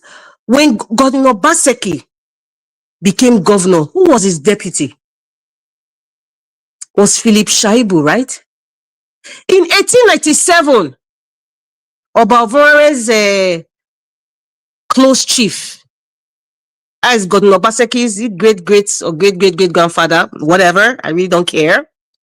This is for educational purposes. It was Obaseki, right? And then we had Captain Robert Phillips in 1897 led the expedition. And at some point, he was spied to the ground, right? He did not finish his expedition. Yes, he did not finish it. He was spied because he wanted to prove that the white man knows better or they can go against our tradition. Fast forward, 2023, Philip Shaibu, the deputy, same Philip. That's why I said it is spiritual. Same Philip did not finish his tenure. Just like the way Captain Robert Phillips did not finish his expedition. Philip Shaibu was kicked out from being the deputy governor. He did not finish the tenure. Fast forward, what happened? Obaseki was betrayed. He was taken to Calabar. Who was in charge? Who was the one speaking on behalf of the Benin people working with the British? Obaseki. Fast forward today, Godwin Obaseki, after dumping Philip, continued, started liaising with foreigners, with all the shenanigans, which I'm going to talk about if I have time, that happened that kind of birthed this Mowaa thing, relating to the stolen, I like to use the word stolen Benin artworks. Are you guys seeing something going on? That's why I say spiritual. Fast forward, many Benin people, as at that time, were either for working for Obaseki because he had more power, connection to the Potoki, as they called them that time, the white people. He had money. He started building his palace almost similar to the Oba Palace that we see today, which is bigger than what you are seeing, because the palace is not just there. In case some people don't know, it was all those all those places was just palace. What we see today with where you have buildings and companies, were all part of the palace as at that time. So what happened? Confusion in the land. The land was hard, like there was some sort of unrest. And that unrest is what's happening today concerning this artifact, concerning our culture, concerning our great Oba, our legacy as Benin people. It was happening as at that time, many people succumbed to Obaseki, and now some ignoramus, in fact, ignoramus is a very nice word for me to use for them. I will call them fools. Because they have all the tools to realize what is happening now, but they choose not to because of one stupid reason or the other. They have the Godwin Obaseki fever. I like to use his name, Godwin Obaseki, in small letters. It's deliberate. I don't care what any of you think, because I know there are some other people from Obaseki family that are not like Godwin Obaseki. They are not like that. Manuel. So fast forward, what is happening then and what is happening now? Everywhere is shaking, just like everywhere was shaking as at that time. But at the end, there was victory. There was victory that led to Oba Akenzua II. So all these shenanigans happening now, misinformation, misinterpretation, perception, assumption, it is going on now. I say it is spiritual. Now, it is left for you, Edo people or non-Edo people. Because it is people who are not Edo people, who are not Bini, you can't really blame them. But I'm blaming you because you are in a generation where you can grasp information. It's not just being emotional. You can grasp information and ask questions before you come out to talk. So that's why someone like me, we continue to, I'll better disrespect you because you're not an Edo person, because you refuse to understand the history, you refuse to ask questions, you just want to join the bandwagon. It is spiritual. At the end of the day, you see all this noise making everywhere? I pity those of you supporting Obaseki. I pity most of you who are going online, giving wrong information, confusing everywhere, making everything convoluted. I pity you, because at the end of the day, you're all going to fail, man. You're all going to fail. It's just a matter of time. It is spiritual. Now, that name, Mowaa, Mr. Elvis, I know it's 8 minutes, but maybe, please, you have to make a part 2 or part 3 series of this, because this is not going anywhere anytime soon, but we are going to get victory. Benin are going to get victory. We're going to get our respect back. And it has nothing to do with politics. It has nothing to do with money. It has nothing to do with politics or money. I'm repeating, it's got nothing to do with politics or money. But most of you who are ignoramus and fools do not want to read, do not want to sit down, analyze it truthfully within your heart of hearts. Forget about Obaseki, forget about all the noise. Sit down truthfully and in a very quiet place. Well, I will not teach you how to meditate or how to get yourself to understand certain things. That the onus is on you. But sit and be honest. Honesty is so hard for human beings. It's so hard. Some people, you cannot get victory, you cannot get freedom unless you are being honest. Anybody who is a drug addict, unless you admit that you are a drunkard, you cannot say you want help. But many of them are refused to admit they are not giving accolades to a thief, a scammer, Godwin Obaseki in small letters. That is the problem here. They're not talking about the real issues here. Somebody swindled the Oba of Benin, the palace of the Oba of Benin, swindled Edo people, Koro. I have been saying it for the past few years. People were saying, oh, I hate the man. Like, what has hate got to do with it? Somebody is scamming my people. Someone is scanning my people. And I will not talk. You say I hate him. My dear, I really don't give a rat's behind if you say I hate him. I'm sure most of you know me by now. I really don't give a rat's behind. But the more you talk about it, I'm so thick-skinned. You're only giving me power to talk and do more research. This is why I say it is spiritual. Now, that Mowaa name, you see that word, West African arts? I understood something there. You see that word, West Africa in that word? Because the plan, this is a marketing word, West Africa. It was a marketing strategy. Because the plan eventually is to make these foreigners feel that apart from the Benin artifacts that, proposed to be there, other artworks from West African countries will be in that museum, not just Benin artwork. It's not just Benin artwork. So it was a marketing strategy for them, but that marketing was not meant for Edo people, meant for certain group of people. Please, this Mr. Philip Yenacho, anything he's doing, don't tell me anything he's doing, any decision he's making, he has to get a go-ahead from Obaseki. He has to get a go-ahead from Obaseki. And why is there no conflict of interest? Where most of you who are supporting that live in diaspora, most of you there, don't you understand what conflict of interest means? How can somebody own a company, a private company that was constitutionally placed in a position to serve you? And now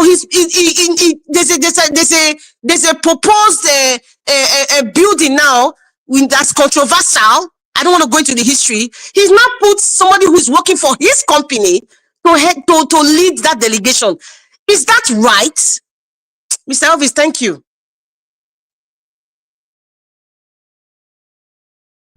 All right, Mandarita, thank you very much for that, for coming in to put your voice to this. Yes, I believe we have ironed and touched every area. What is wrong is wrong. Anyhow you want to look at it, if it's wrong, it's wrong. The way those white people were treated, I don't like it. And the people who went there to behave like tout was another thing. Then the foundation of this whole thing we are facing is Obaseki. So let's take it the way it is. I've come to the end of this broadcast. I want to appreciate every one of you that came in today to put your voice to this. Sir Louis, thank you very much. J Nation, Mr. Alabo, appreciate you. Mr. Jonathan, appreciate you. My brother, Mr. Odoa. Augustine, thank you, sir. Thank you, Mandarita, for coming in. I appreciate you all. Appreciate every one of you. Please. Nobody. Go ahead, sir, quickly. Naija Watch, please. Okay, please, just let me say this. Please, for those that no, I'm not responding. No, nothing. No, for those that are listening, please, it is personal to me. Whatever controversy or whatever is surrounding this museum, please, those involved should iron it out. This is a great institution. Where I like it. I'm using it to. I'm comparing it to the pyramid of Egypt. This is the reason why the whole world go to Egypt. Nothing more. If this museum should assume its pride of place, that is my own benefit. I have no dog in the fight. Whatever it is that is surrounding it, please, those involved should trash it out. I don't care who's ox. If it's me that is involved, please deal with me the way it should be. But that is what I want to say, so that people should understand my independent sort of what is it called, independent interest I'm having. Is because it's an institution that will outlive everybody, and it should be a remarkable landmark for those that you want to visit Benin. If there's nothing you want to go and see, you say because of the museum. Thank you. All right, Augustine, that's a wonderful one. No one should be exempted. Just say it how it is. That's it. I support that. I appreciate you all. Thanks for those of you that called in today, Mr. Tony, Tony Africa, Mr. Shimizi, Simon.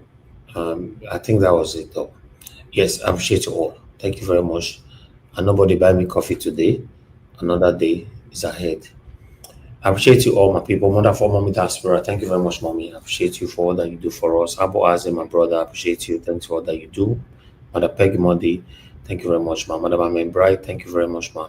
Anthony Ola, thank you, my people. Mike Akyombari, Destiny Available, Simon Nabonje, Manastella Masevedo, Bex Manx is with us. Bex Manx, you'll be absent for a while now. What's happening? It's good to hear from you, my brother. Golden Night Stars, Love Mandoka, thank you. Black Panther, my brother, and many others. Nakor and Amaro, thank you very much. Love Mandoka once again. Okay, I'll also end the show right now. See you guys again. Fingers crossed tomorrow, 7 p.m. Nigerian time. If we can, pre-recorded videos will be uploaded for you during the day. Now, here we join the call to my people. Now God bless you, man. Good night and bye for now.